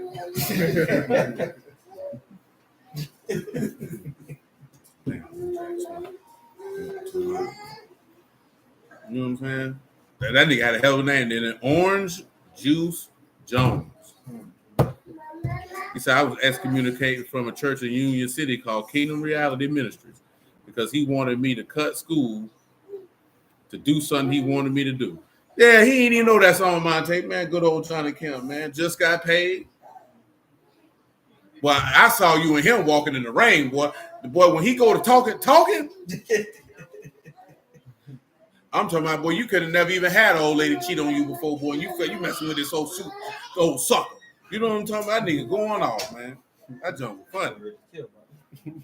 It was how he was clowning, like, you messing with this nigga beneath me, ho. That's how he was talking. Nigga, that junk funny. You know about that? You don't know about I Saw Him and You Walking in the Rain. That junk cold, boy. That nigga say you was holding hands and I never be the same. Yeah, they call that nigga Alley Cat. Hey, that boy was talking sport at the end of that song, boy. Hey, I ain't gonna lie, boy. If I saw you and him walking in the rain, I would have got in my car and drove to find the puddle on the side and splashed both of you niggas. Splash. Yeah, ho. Don't call back no more. You know what I'm saying? But that's how I be though. Dudes like that got all that bread and she messing with old slew foot broke nigga. You know what I'm talking about? And you like, what's going on? She needed Jody. You know what I'm talking about? She need a baby boy. She can control baby. She control baby boy. Somebody was telling me about some Tyler Perry movie where the lady got AIDS. Nigga broke that story down. She supposed to got AIDS, stupid hoe. You know what I'm saying? I'm like, you want some excitement. Now you really excited. You take them HIV pills. I don't be feeling sorry for people who do stupid stuff like that. You know what I'm saying? Same token, they brought up the story. Y'all too young to know about Lorena Bobbitt. You know about Lorena Bobbitt? Man, she came in the house and cut her husband's wee-wee off and then threw it out the car. She caught that nigga sleeping, cut his wee-wee off, and then as she driving down the road, she threw it out the car. I must have had a deep sleep. You walked through the door. You know what I'm saying? Hey, I'm talking about, and they found his wee-wee and put it back on. Well, thank God for that. But she did it because he was beating on her and cheating on her. Boy, that shit never mind. Nah, don't shake your head. That was in the prison. Cuz ended up doing porno. Oh, wow. That's crazy. That's a wild thing. I ain't gonna lie though. She'd have cut my wee-wee off, boy. I'd have found her and shot her. Okay, I'll be out the hospital soon. I'm just like the nigga on the comp. What's up, RT? Nigga, I'm just like the nigga in the Kung Fu movie who killed my father. I'm waiting on you. I'm going to heal up. Could I catch you, Hope? You be sore for a little bit. That came out with a whole plan. I'm going to kill you, Hope. You know what I'm saying? Oh, we can play tit for tat, baby. I'm sorry. I'm going to catch you when you sleep. I'm going to cut your titties off. Shit, they reattach them. Okay. You won't walk around here with a nice field bra no more. Yeah. Yeah. Go ahead and try to get you a man with a chest of a 9-year-old, ho.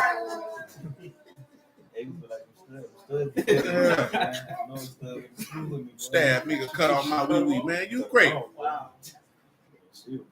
I ain't gonna lie though, it ain't that serious. Oh, you like this here? No, you dumb. You went to prison. You know what I'm saying?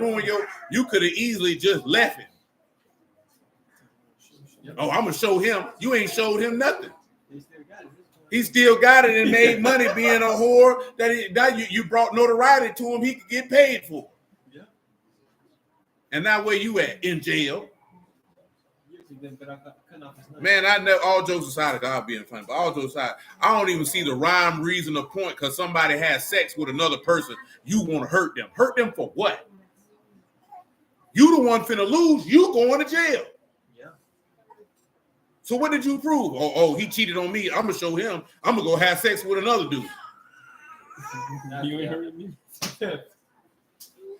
Like, come on, man. The thought process that we have to justify some stupid stuff we finna go do. Like, man, I'm not finna do all that, man. Listen, man, look here, man. Say cheating about to be illegal. Man, I don't even think that's real. Yeah, that ain't even real. It used to be illegal. You used to go to jail for it. Now in North Carolina, you can sue your spouse if you find out that they committed adultery. And you can sue the person that they cheated on you with. Now that's the law that's on the books. That's in North Carolina. You know what I'm saying? Yeah, you can't even enforce that because at that point, ain't nobody gonna get married. How you gonna lock me up for cheating? I ain't even married to you. You know what I'm talking about? So, yeah, that's a whole nother deal. But yeah, that's fake, man. People just was resharing that. There ain't no validity or authenticity to that. You know what I'm talking about? Because let me tell you something, man. If a nigga gonna give their loins away, they gonna give it away. Yeah. And there's one thing, so a lot of things I'm gonna do. I'm not going to prison about what you did with your genitals. I promise you that. I'm talking about there ain't nowhere in the world, man. Why would I do all that when I can just get another one? I'm not finna go to prison because you had sex with another dude because I'm mad. Now you done made you had a temporary feeling that could have long-term consequences. And you're going to think about, yeah, it's going to be worth it. It sounds real easy to say it's worth it when you're not sitting in the cell and a nigga telling you, hey, come to center gate at 6 o'clock in the morning and you walking in a straight line with 400 other inmates. About some junk when you could have just left. Ain't no excuse for that. And we shouldn't be championing or applauding no stupid junk like that. Man, don't throw your life away about no. Just leave. Just leave. Okay, he had sex with another woman. So what? You going to go to prison about it? Okay. Now, something like that would never pass. You know what I'm saying? Because there's no federal marriage laws. The feds don't control the marriage laws in the states, period. Because there's no federal marriage license.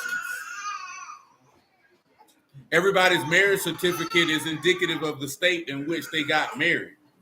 You know what I'm saying? So those laws would have to be passed in each individual state. So, yeah, Trump don't have that type of authority. People just be posting stuff, you know what I'm saying? And it sounds good.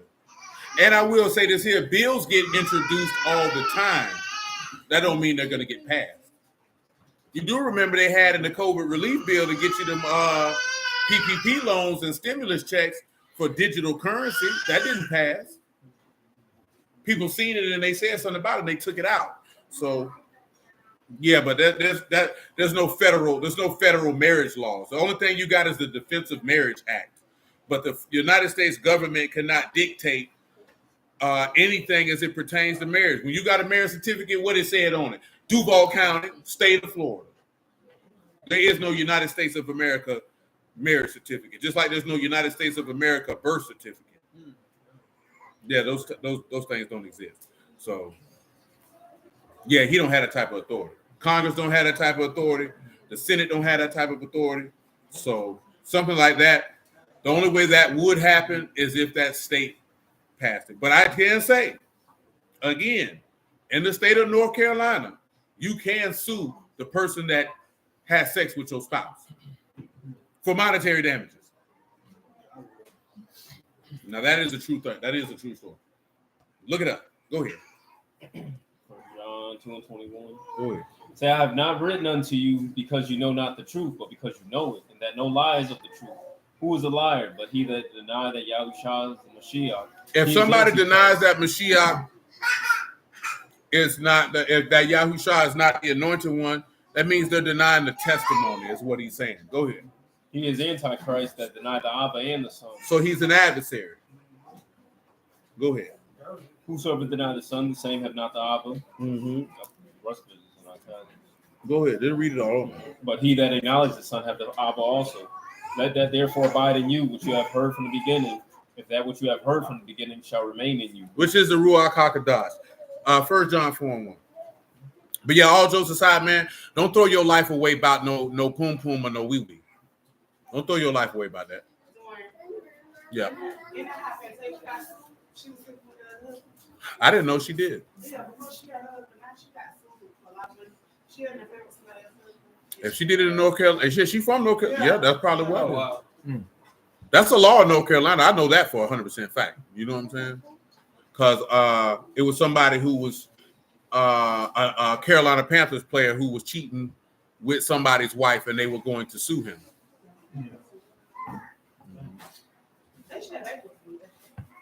But yeah, man, don't never throw your life away about somebody taking their genitals and using them.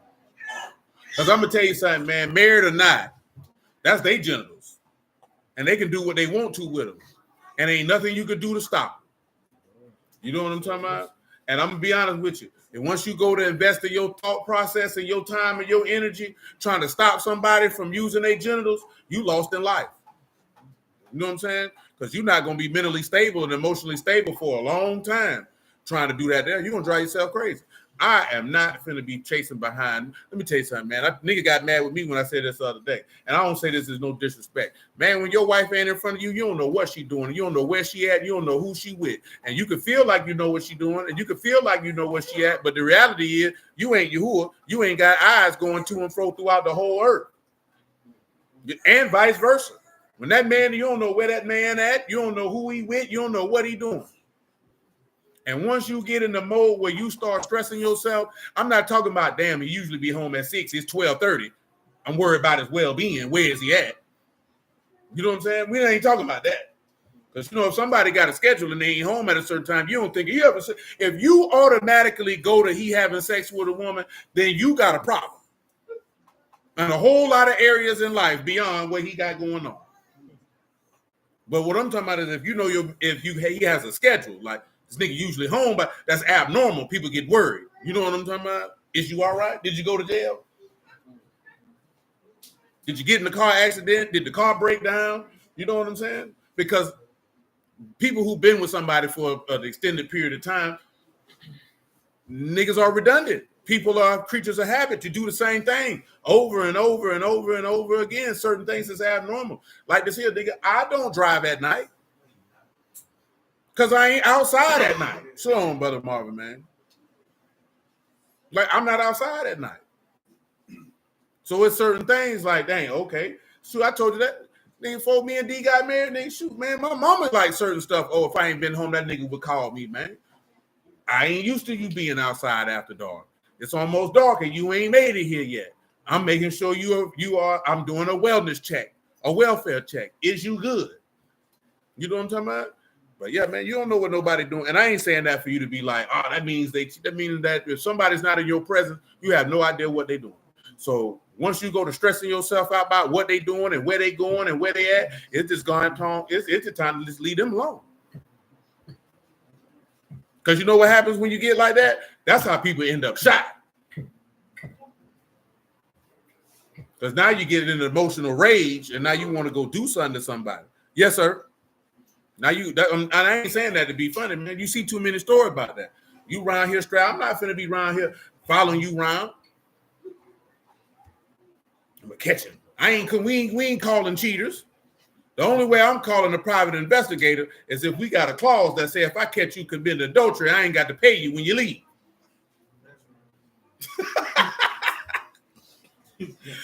Outside of that, man, I ain't got time for all that, man.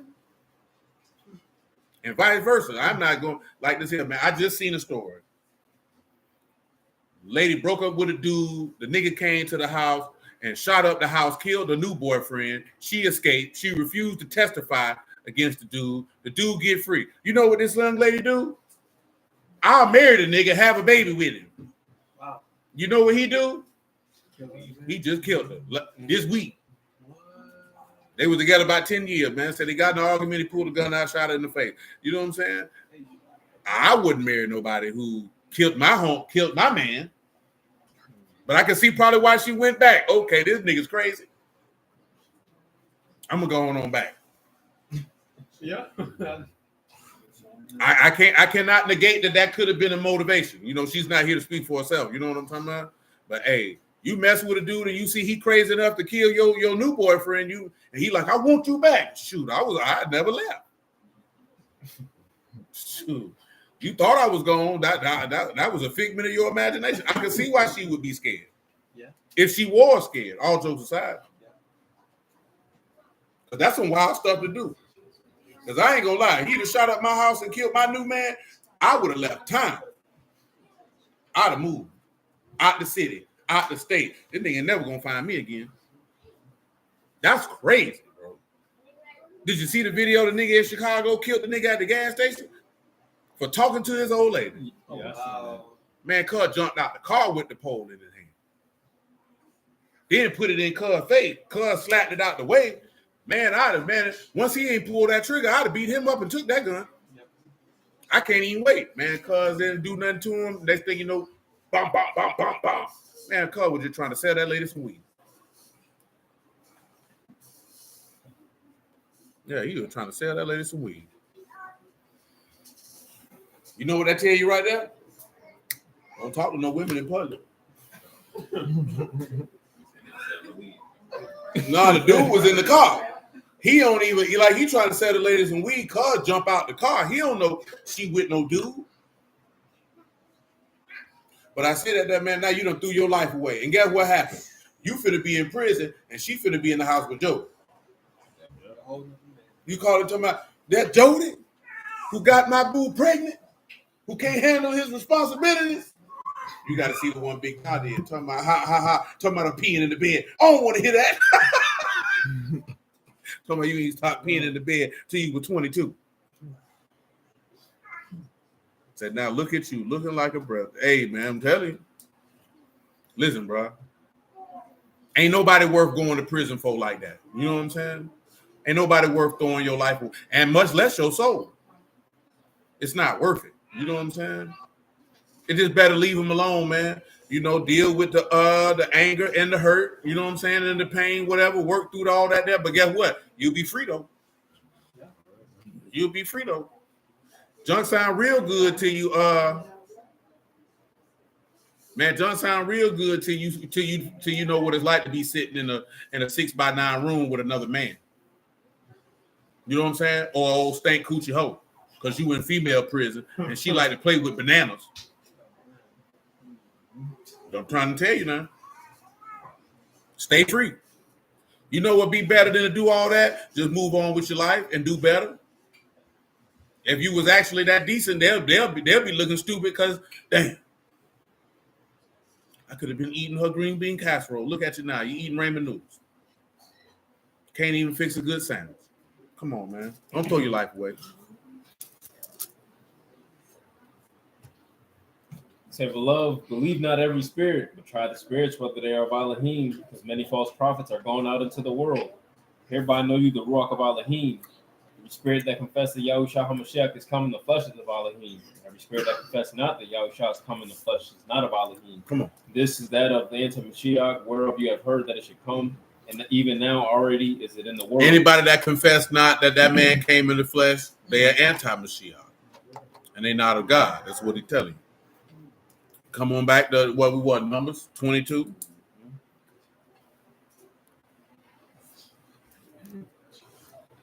So the element bears down to you deny his actual presence and you deny his testimony.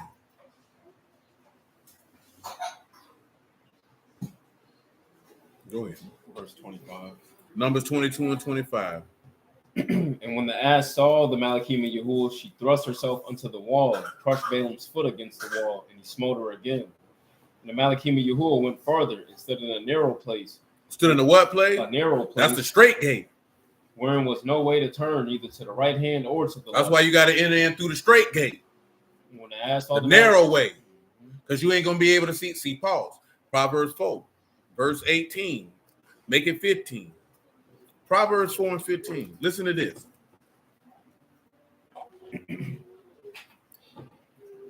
Noah. Sit down, bro. Square head, bro. Long head, boy. Because you're going to fall.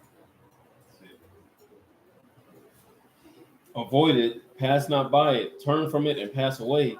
Hold on. Make it 10, man. I feel like I'm leaving something out. Hear, O my son, receive my sayings, and the years of your life shall be many. Many. I have taught you in the way of wisdom. Taught you in the way of what? Of wisdom. Listen what he tell you to do. I have led you in right path. When you go, your steps shall not be straight. And when you run, you shall not stumble. Listen what he said. Now you need to take fast hold of what? Instruction. That means that's discipline, chastening, correction. You need to take hold of that quickly. Remember, buy the truth and what? And also buy you some what? Some wisdom, some understanding, and some instruction, which is musar, chastisement. Remember, chastisement is not just you idiot, it's instruction, it's discipline. Again, correction without or chastisement without instruction is just the essence of cruelty. There is absolutely, if you are chastising somebody and there is no instruction in what you are doing, you just in a rage. And that is unacceptable. You know what I'm saying? Matter of fact, we had this conversation yesterday. Niggas tell me I'm tripping, right? Because they were asking this question, is it a burden if a woman worked 40 hours a week, then come home and got to cook, clean, and take care of her kids? I say no. I say number one, because nigga, I clean, you clean, you clean, you clean. You know full well ain't nobody deep cleaning their house every day. Number two, if you at work, that means, guess what? Your children weren't home all day either. So that means when you came home, guess who came home with you? So they ain't made no mess in no house either. Because there ain't nobody been there all day. You know what I'm talking about? It's real easy to keep a clean house when ain't nobody home. Now, if you in the house with them all day, yeah, them niggas gonna make a mess. That's obvious, depending on how many you got. You know what I'm talking about? Thirdly, most people do not make full-fledged spreads for breakfast, lunch, and dinner. And most people don't cook every day either. You know what I'm talking about? The burden is you don't deal with them goddamn kids. You know what I'm talking about? That's the burden. I don't want to deal with them niggas. You know how I know this here? Because if you ain't had no kids, you wouldn't be saying that. So it's the aspect of I don't want to deal with them children. Conversely, when you see that with men, most men don't complain about that if they're a single father and they got to come home and do the same thing. Because it's different. Them children get on the women's nerves. In a way that certain stuff that with the man, it don't bother them. You know what I'm saying? Because it could be some stuff, they won't go to sleep or they won't do this. And you be like, man, shoot, they don't never do that with me. And usually because it don't affect you, emotionally like they do. Like this nigga keeps screaming, he getting on my goddamn nerves. I'm finna go walk in the back. You'd be like, shoot, that nigga can scream, and I'm gonna keep reading this book. You know what I'm saying? And it don't bother you. You know what I'm saying? With conversely, they gonna about to, I gotta get out. I gotta go outside. He's getting on my nerves. But the reality is, how many people you been in people's houses cleaning? They deep clean every day. Doris, how many people you know? I'm talking about hired you consistently come clean their house because you could get in there and tell they damn sure ain't been doing it. They got mad at me when I said, man, the most filthiest houses we've been in be women's. They be like, probably because they be working. I said, them hoes don't work like that. Oh, sorry. And when I say hoe, I'm talking about white women. But that's who had the nastiest house. White women. With husbands. That's the part tripped me out. I ain't saying that to be disrespectful or rude. I'm telling you from my professional experience. She said, I only have one client like that. I go every 2 weeks and it looked like he never cleans up after himself.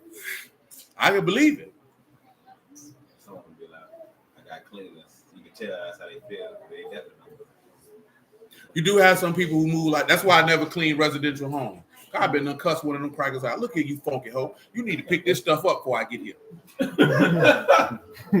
You know what I'm saying? Like what you got going on, man? You grown. They gonna leave their boo-boo stains in the toilet for you and everything.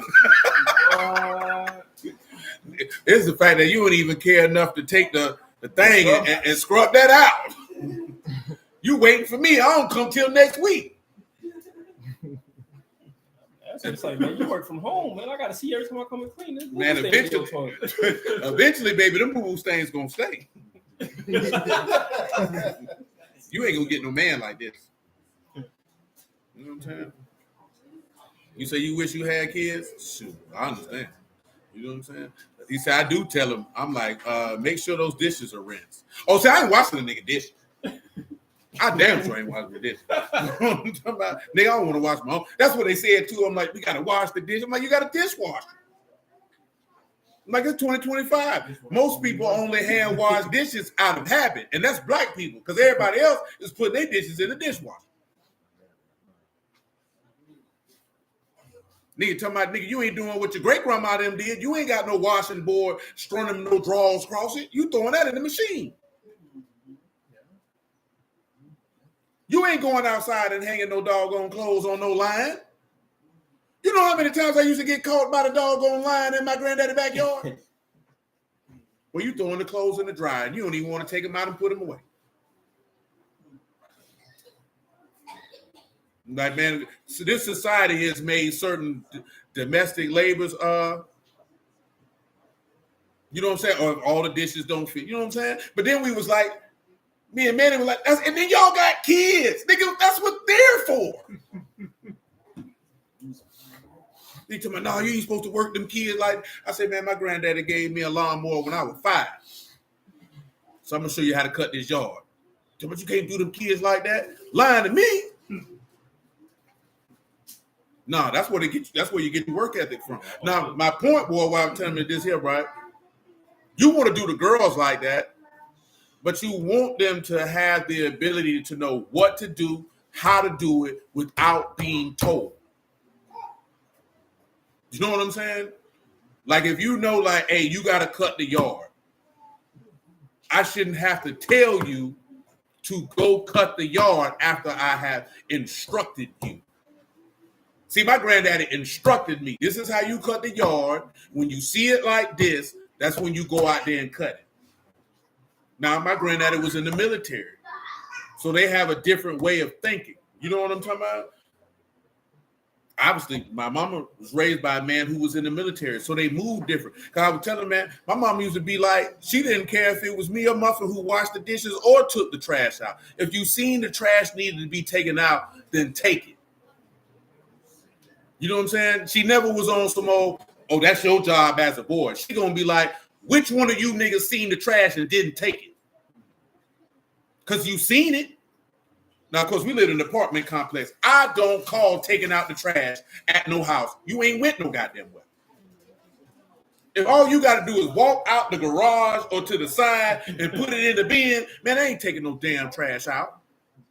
You know what called taking the trash out? When you live in an apartment complex and you live in the back and the dumpster in the front.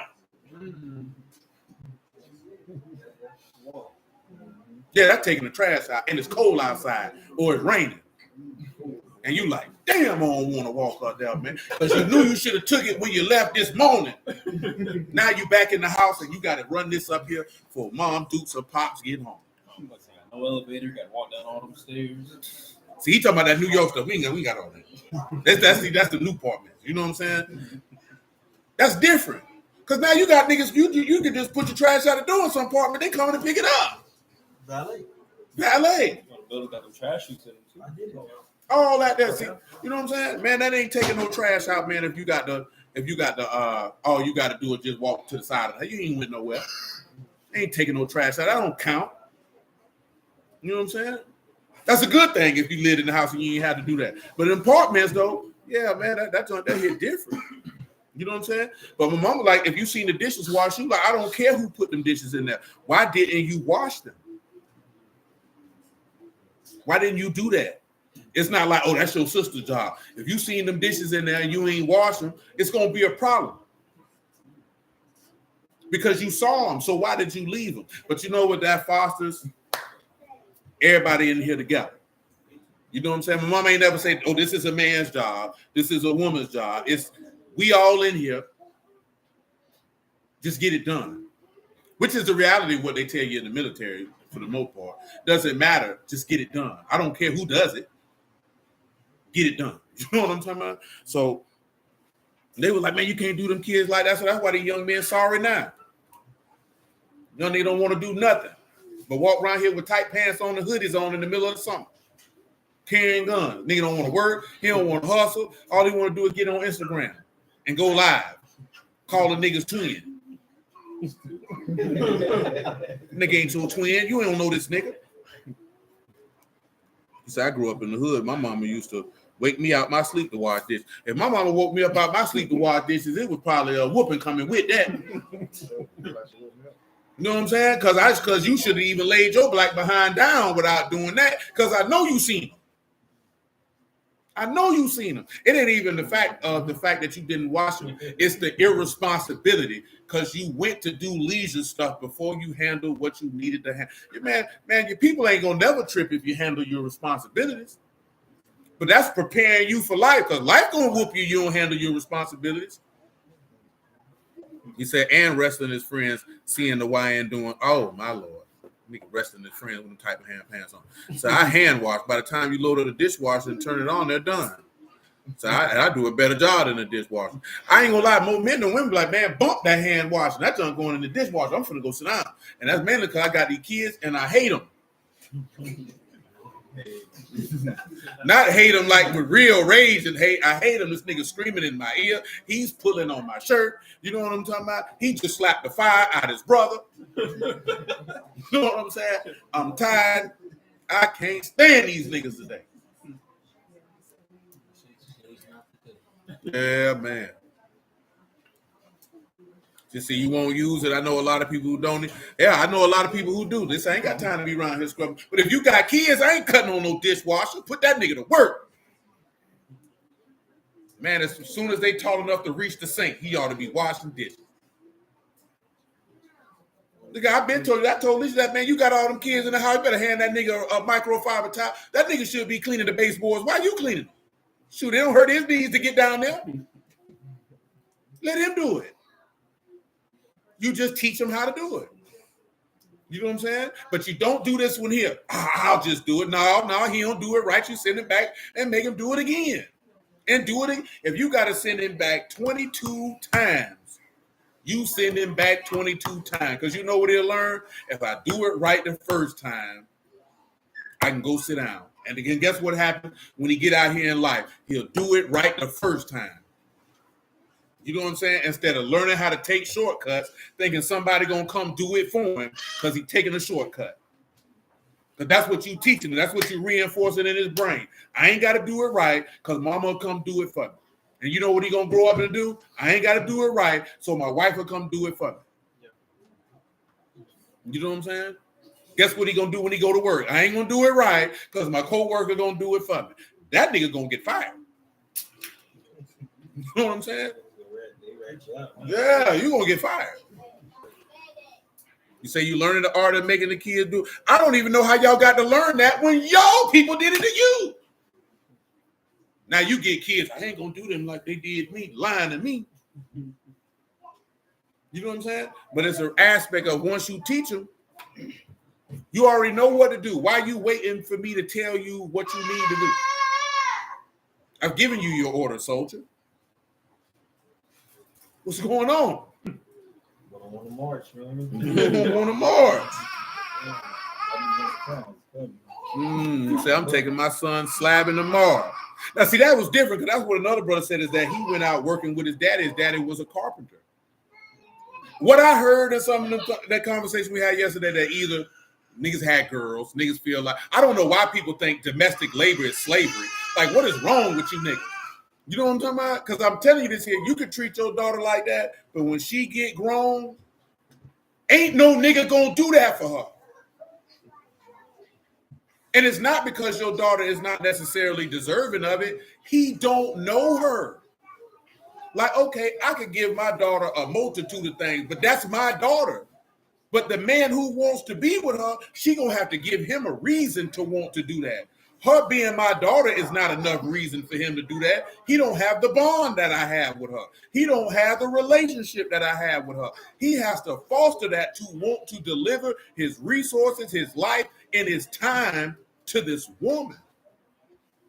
You know what I'm saying? I've been told you that. I'm not going to have my daughter think because I do 7, 8, 9 for you that this man going to do 10, 11, and 12. He don't know you. You know what I'm saying? You my responsibility. I created you with your mama. You got my name on you. You got my flesh and blood. You have my genetics. This man looking at you and saying, what is it about you that would make me want to take responsibility for you? Because I don't give a damn what your daddy did for you. Keep letting him do it. Because I ain't gonna lie. Somebody tell me, well, my daddy did this here. Well, you need to marry him then. Because I don't know you. Why would I want to take responsibility for you? Your daddy didn't have no choice but to take responsibility for you. I'm choosing to do that. So what about you would make me want to, because your daddy did it? No, baby. That's not enough. That's not no disrespect. That's reality. You know what I'm talking about? That's the reality of it. Because every man in here who got a wife, there was something about this woman that made you say, I'm willing to take responsibility for you. Irregardless of what her daddy may have done or may have not done. She had to offer and give some manner of value in return. Well, I'm saying I'm willing to take responsibility for your life. I'm willing to lay down my life for you. Because your daddy did that because him and your mama worked that out when they wanted to get freaky one night. You know what I'm talking about? He didn't volunteer for that. That's the burden of the choices that he made. I'm volunteering. I'm just going to volunteer because, oh, hell no. Because you pretty? Oh, hell no. There's a lot of pretty women drove niggas crazy. Nigga drunk right now. I mean, he drunk right now. Hate his life.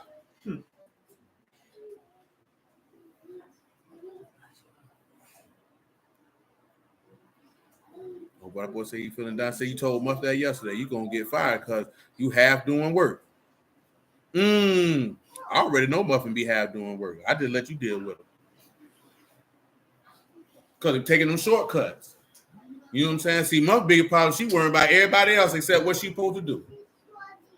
I tell her all the time, you better do your job. When your mama come in here, you're going to be looking crazy. You worrying about them children, don't worry about them children. They ain't got nothing to do. Their whole life is predicated on running around and taking a dump. And eating. They ain't got to come in that. She going to find out.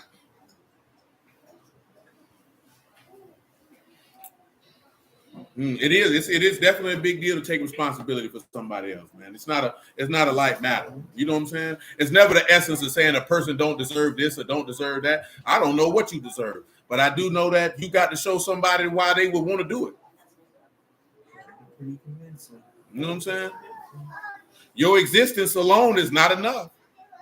Without for somebody with some sense. You know what I'm talking about? I say this here like, shoot, you think just because that man exists, you owe him some vagina? You know what I'm saying? You say, I see it as a transactional. Society sees transactional as I mean, most things are transactional. You know what I'm saying? It's a give and take, if you would. You know what I'm saying? So even with Yahuwah, it was transactional. You know what I'm saying? It's a give and take. I'll give you this if you do this. If you don't do this, I don't give you that. If you do this here, I'll never withhold this and that. It's harsh because you just think people should just do it out of love. But you know, Joanne Bonton told me love was an action word. So to get love, you have to show love. If you ain't doing nothing, you don't get nothing.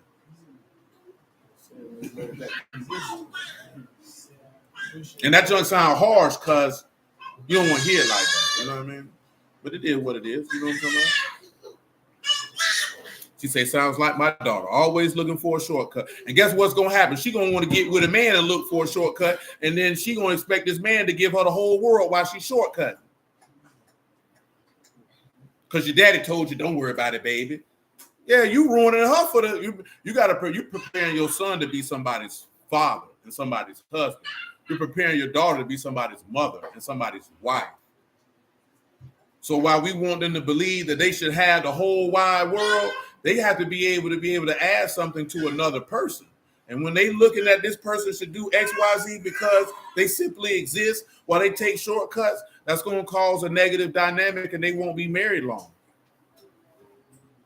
You know what I'm saying? Or they going to have all these negative stories you hear about people cussing their wives out or cussing their husbands out and all this other type of stuff. Because this man going to be looking at every time I ask you to do something, you halfway do it. And just because your daddy accepted it, you think I'm supposed to accept it? You his little girl, you my wife. I don't give a damn about none of that.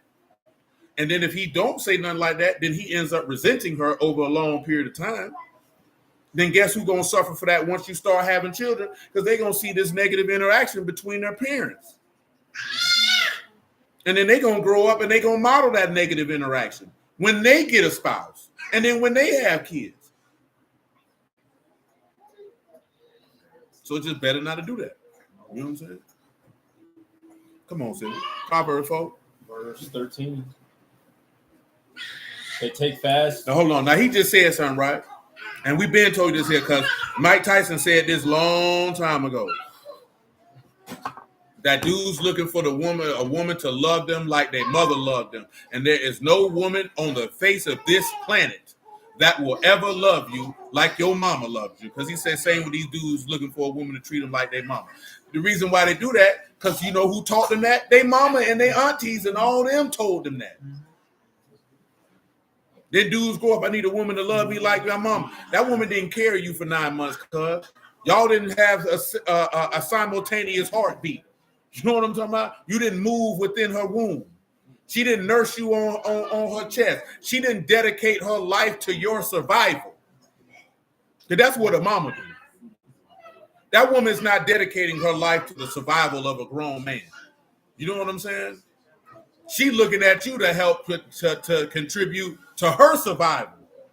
So you're not going to get that type of love in return, man. You know what I'm saying? And you shouldn't be looking for it either. That's just an immature way of thinking, man. Man, ain't nobody going to love you like your mama birthed you, cuz. She wiped your butt when you couldn't wipe it. You know what I'm saying? She nursed you when you were sick. She bandaged up your wounds. You know what I'm talking about? She held you when you cried. You know what I'm talking about? She hugged you when you was happy. All that type of stuff. Man, your wife ain't finna do all that. And on top of that, boy, you finna lay with your wife. You wasn't laying with your mama. That changed the whole dynamic in the play when you talking about some coitus.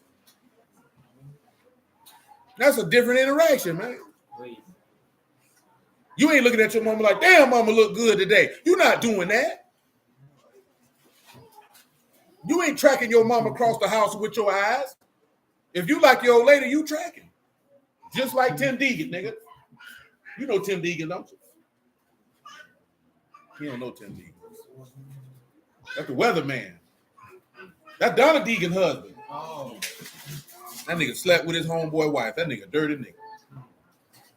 You know she worked at the same doggone news station. She was married to the sportsman. Then you married the weatherman. And still carrying his name. I don't know if they still married, but that Deegan, that's Tim Deegan. And y'all niggas don't know Tim Deegan? Man, Dan, I wonder if Dan he can give Tim Deegan a fade after that. I ain't know they fought or not. No. Wow. I can't say I blame him, man. Tim was probably on that scudder, so he ain't kept. She should have been now, nigga. She ain't go town too far. She lost a titty to come there. No even swap, no swim. I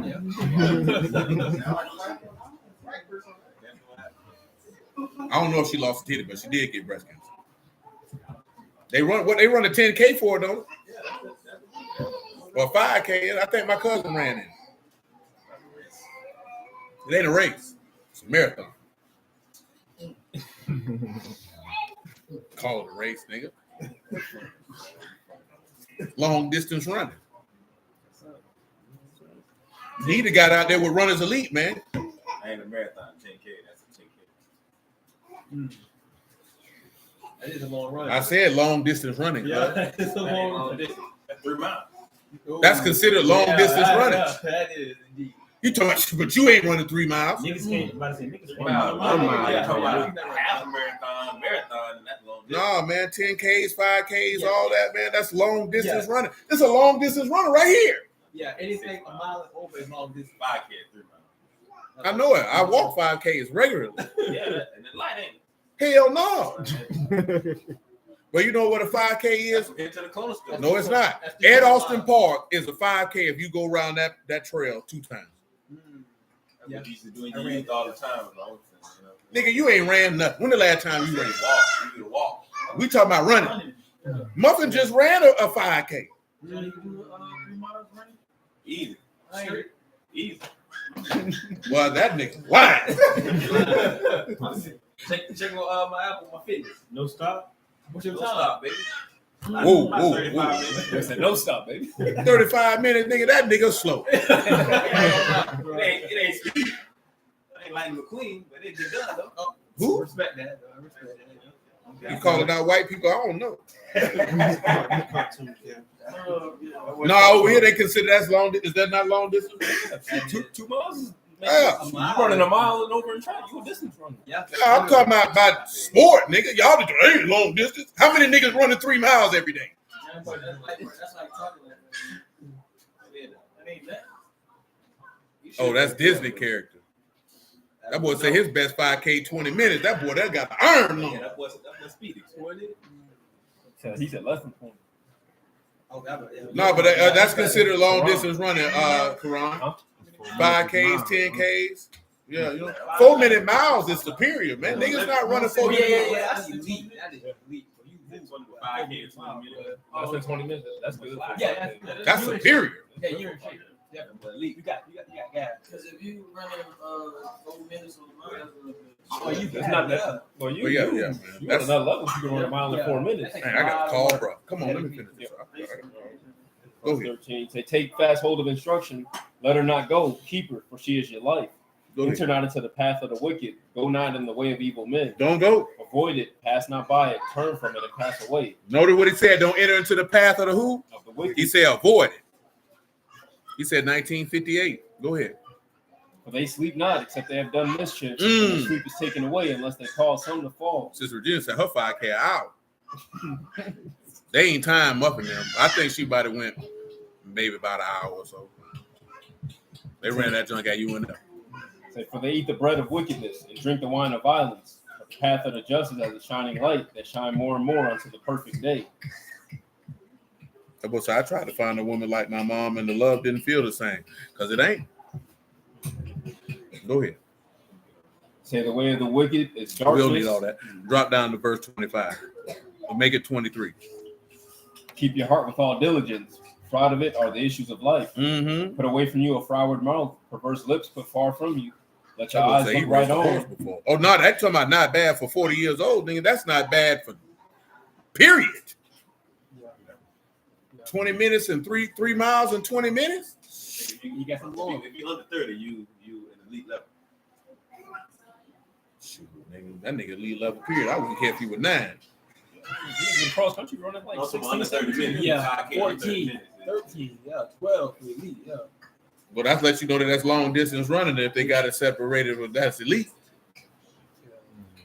Mainly because the marathon is the creme de la creme. Yeah, you talking about 26 miles. You know what I'm saying? I would never in my life. Never. It's not too many people who can run 26 miles. Not stop. Because that's a 5K damn near 9 times. Nigga be out here dying. Shoot, them little kids were out there throwing up on that on the 5K. Little white girl like this. Oh!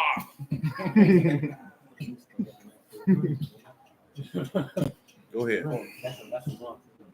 Marathon, he said, all you doing is jogging. Yeah, you ain't never ran no marathon. Said the army took your kneecaps ability to function properly. Sheesh. Go ahead, man. He said, let your eyes look right on. Let your eyelids look straight before you. Ponder the path of your feet. Let all your ways be established. Turn not to the right hand nor to the left. Turn not to the what? Turn not to the right hand nor to the left. Remove your foot from evil.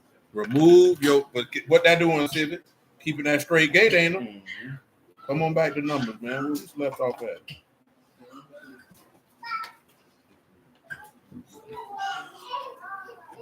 Verse 26. Number 22 and 26.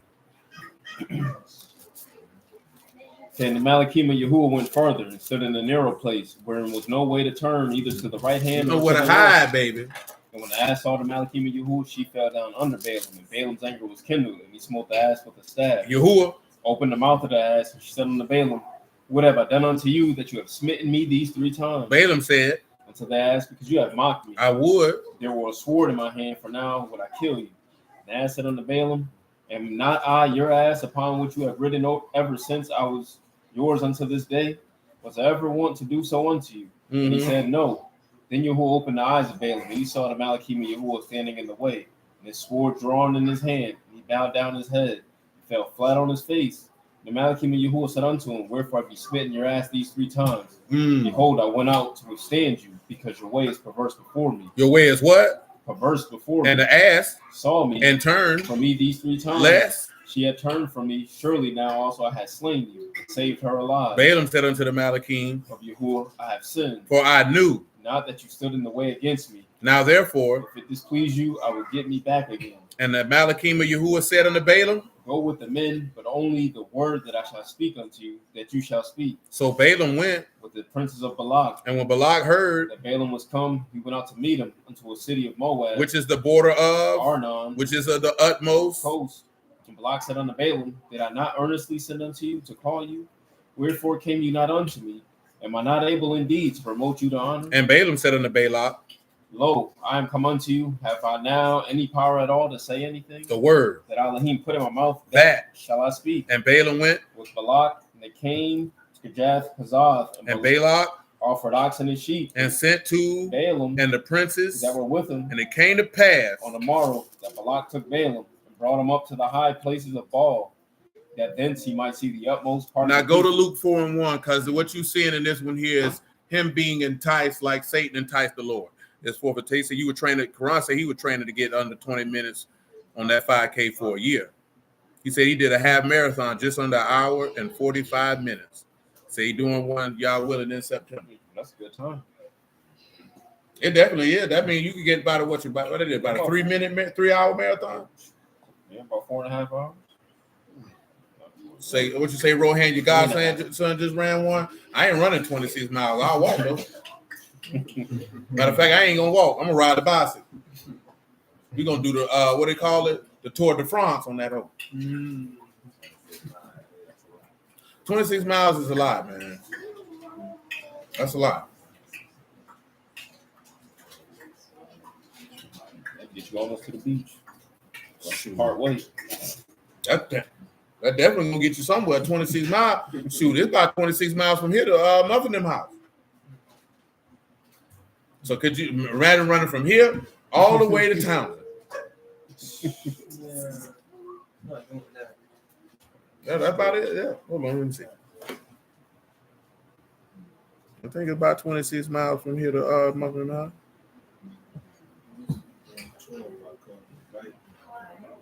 No. That's only 16 miles. So you still need another 10 miles once you get to their house. That's a half a marathon. You know what I'm saying? And that's a half a marathon with a 5K. Oh God, no. Hell no. Man, beach about 40 miles from here. Yeah.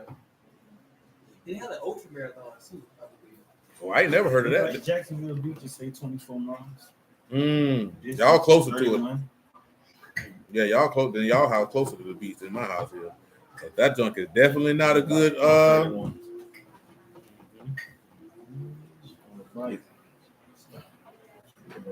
Yeah, 30 miles. Dang. 30 miles. So from here all the way to the ocean is a marathon and a 5K. Because it ain't a straight shot. You got to go through a lot of. Now, if you run it to Atlantic Beach, you run from here to whatever you got to get to the Matthews Bridge, and then straight. Yeah, because they said we was to walk from here to the beach and take you 12 hours. 12 hours and 33 minutes. That boy told that boy the Knicks are doomed. He know it. He know it. He already know it. It's over. It's over. You say she wasn't no real soldier. That nigga, that crazy. Go ahead. Saying Yahusha, being full of the Ruach HaKodesh, returned from Jordan and was led by the Ruach into the wilderness. That boy, that's stupid. Go ahead, man. Being 40 days tempted of the devil, and in those days he did eat nothing. And when they were ended, he afterward hungered. The devil said unto him, if you be the son of Elohim, command this stone that it be made bread. Yahusha answered him, y'all remember what that mean when he asked him to turn them stones into bread? He around here making loaves of bread. Make the covenant come to pass. You know what I'm talking about? He said that the bread I give is my flesh. Go ahead, man. Said Yahusha answered him, saying, it is written that man shall not live by bread alone, but by every word of Elohim. And the devil, taking him up unto a high mountain, showed unto him all the kingdoms of the world in a moment of time. The devil said unto him, all this power will I give you in the esteem of them, for that is delivered unto me, and to whomsoever I will I give it. If you therefore will worship me, all shall be yours. Yahusha answered and said unto him, get you behind me, Hashatan, for it is written. Of course, he tempted Yahuwah, don't try the man. Go ahead. You shall worship the Lord your Elohim, and him only shall you serve. And he brought him to Jerusalem and set him on the pinnacle of the temple. Said unto him, if you be the son of Elohim, cast yourself down from hence. For it is written, he shall give his Malachim's charge over you. That's Psalms 91 he trying them with. And in their hand shall they bear you up, lest at any time you dash your foot against a stone. Against a stone, baby. Yahusha answered, said unto him, it is said, you should not tempt the Lord your Elohim. And when the devil had ended all the temptation, he departed from him for a season. So that's what you're saying with where that come from, especially him taking them up, bailing them up on the mount, showing them the kingdom and all that other type of stuff.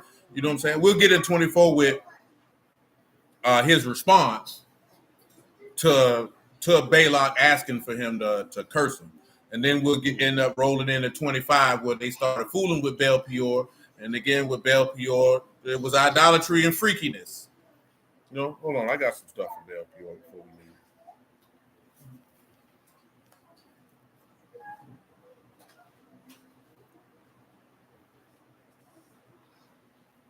leave.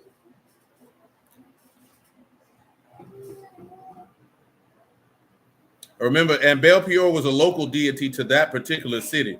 You remember, like these people had gods for their cities, their countries. You know, it was real specific. Remember, this is the god of himself called Peor. It's commonly held that this form of Baal worship, especially called for sensual indulgence. The context seems to favor his view on the account of shameful licentiousness, into which many of the Israelites were enticed. But all Baal worship encouraged this sin, and Peor may have not been worse than many other shrines in this respect. Though the evil there was certainly flagrant. In Hosea 10, Baal Peor is the same as Beth Peor and is contracted from Beth Baal Peor. The worship of this idol consisted in exposing that part of the body which all persons usually take the utmost care to conceal. What part of your body you take the utmost part to conceal? Your loins. So to worship Baal Peor, you had to worship Baal Peor with your loins out. Also, that's why he said to the people in John 8:44, yeah, man. Yeah, man, you know what I'm talking about? So listen, right?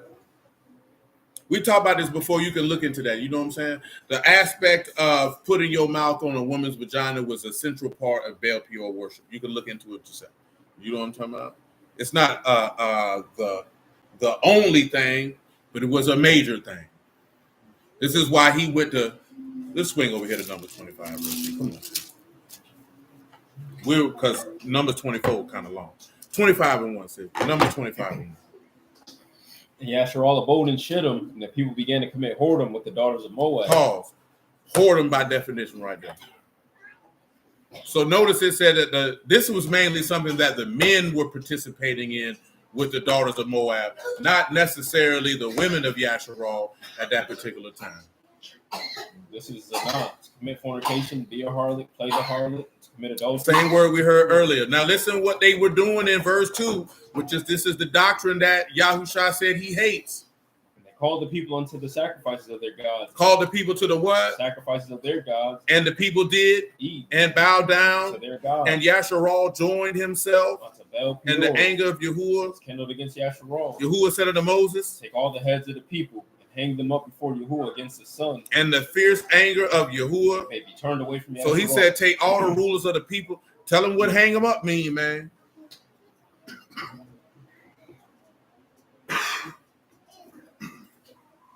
To hang is your call, to be dislocated, to be alienated, to execute slowly by exposure or impalation, to hang, to be executed. To hang, to be executed, to be impaled. What that sound like to you, Sid? Come up on that stake. That's the Lord up on that stake. He said when you hang him up from the stake that the fierce anger of Yahuwah might be what? So when the son got hung from the tree, he said, you know, cursed be he that what? Hang on the tree. And Hamashiach did what? To turn away the anger. You see, you know, Hamashiach became a curse for us. That's what it's telling you. The people done committed a sin of whoredom and idolatry. So take the heads. Give them heads by definition. It should be Raj. We just read earlier when we started in Revelation 1 that he is the prince of all the kings of the earth. So take the head and hang him up before the sun that the anger might be turned. That's what it is, Raj. The head, top, summit, the upper part, chief. So take the chief of all the people. Yahushua is the chief. Take him, hang him, wrath get turned. Verse 5, man. Moses said unto the judges of Yasharal, slay you every one of his men that was run unto Baal Peor. And behold, one of the children of Yasharal came and brought unto his brethren a Midianitish woman in the sight of Moses, and in the sight of all the congregation of the children of Yasharal, who were weeping before the door of the tabernacle of the congregation. And when Phinehas, the son of Eleazar, the son of Aaron, the priest, saw, he rose up from among the congregation and took a javelin in his hand. What he did with it? And went after the man of Yasharal into the tent, and thrust both of them through. The man of Yasharal and the woman through her belly, so the plague was stayed from the children of Yasharal. And those that died in the plague were 24,000. And Yahuwah spake unto Moses, saying, Phinehas, the son of Eleazar, the son of Aaron the priest, hath turned my wrath away from the children of Yasharal. Wow. He was zealous for my sake among them, that I consume not the children of Yasharal in my jealousy. Wherefore, say, behold, I give unto him my covenant of shalom. And he shall have it. And his seed after him. The covenant of an an everlasting because he priesthood was zealous for his Elohim and made an atonement. for the children of Yasharal. Now the name Of the Israelite that was slain, even that was slain with the Midianitish woman, was Zimri, son of Salu, prince. chief house among the Simeonites. I mean, when he caught him with that midnightish woman, they probably was in there getting freaky. Hesitate. Go ahead, man. The name of the Midianitish woman that was slain was Cosby, the daughter of Zur. He was head over a people in the chief house of Midian. And Yahuwah spake unto Moses, saying, Vex the Midianites and smite them. for they vex you with their Wiles. They vex you with their what? Wiles. Wherewith they have beguiled you. In the matter of Peor. And in the matter of Cosby, the daughter of the prince, of Midian, their sister. which was slain in the day of the plague for Peor's sake. Tell them what wiles is, man. He said they vex you with their wiles. Remember, he said we're not ignorant of Satan's devices. We know the wiles of the adversary. That's they tell cunning, willingness, craft, knavery. That's wiliness. Deceit. See, he don't know nothing about football. He said that's a wily veteran. You know what I'm saying? He's skillful. She used her skillfulness and seduction. That's why he say, hey, man, don't fool with the wicked. Keep your eyes straight on. Don't go to the left. Don't go to the right. That's why he say, son, take hold of my instruction. You know what I'm talking about? Ain't no telling how the Moabite women and the Midianite women would look at, man, walking by looking good. They like this here, man. And remember it said, Bel Peor, you got to walk with your loins out. They walking around there looking at loins. All they see is monkey. It's like, come over here and worship Bel Peor with me. And you can get some of this here. Well, you know it ain't that bad. That's why you don't be, indeed, seduction is powerful. That's why you don't be led by your loins. We'll come back with verse 24. But we needed for you to see where the doctrine of Nicolaitans came from, what it was, what it looked like, who came with it. You see how many people died, Sid? 24,000. 24,000. 69 gods. That's how it goes down. But hallelujah for Yahushua in the word. I appreciate our time this evening. Bless out the house of Elohim in the name of Yahushua. You who are willing, we'll be back at it tomorrow at 1:30, man. You know what I'm saying? And yeah, we make it do what it do. So until that time.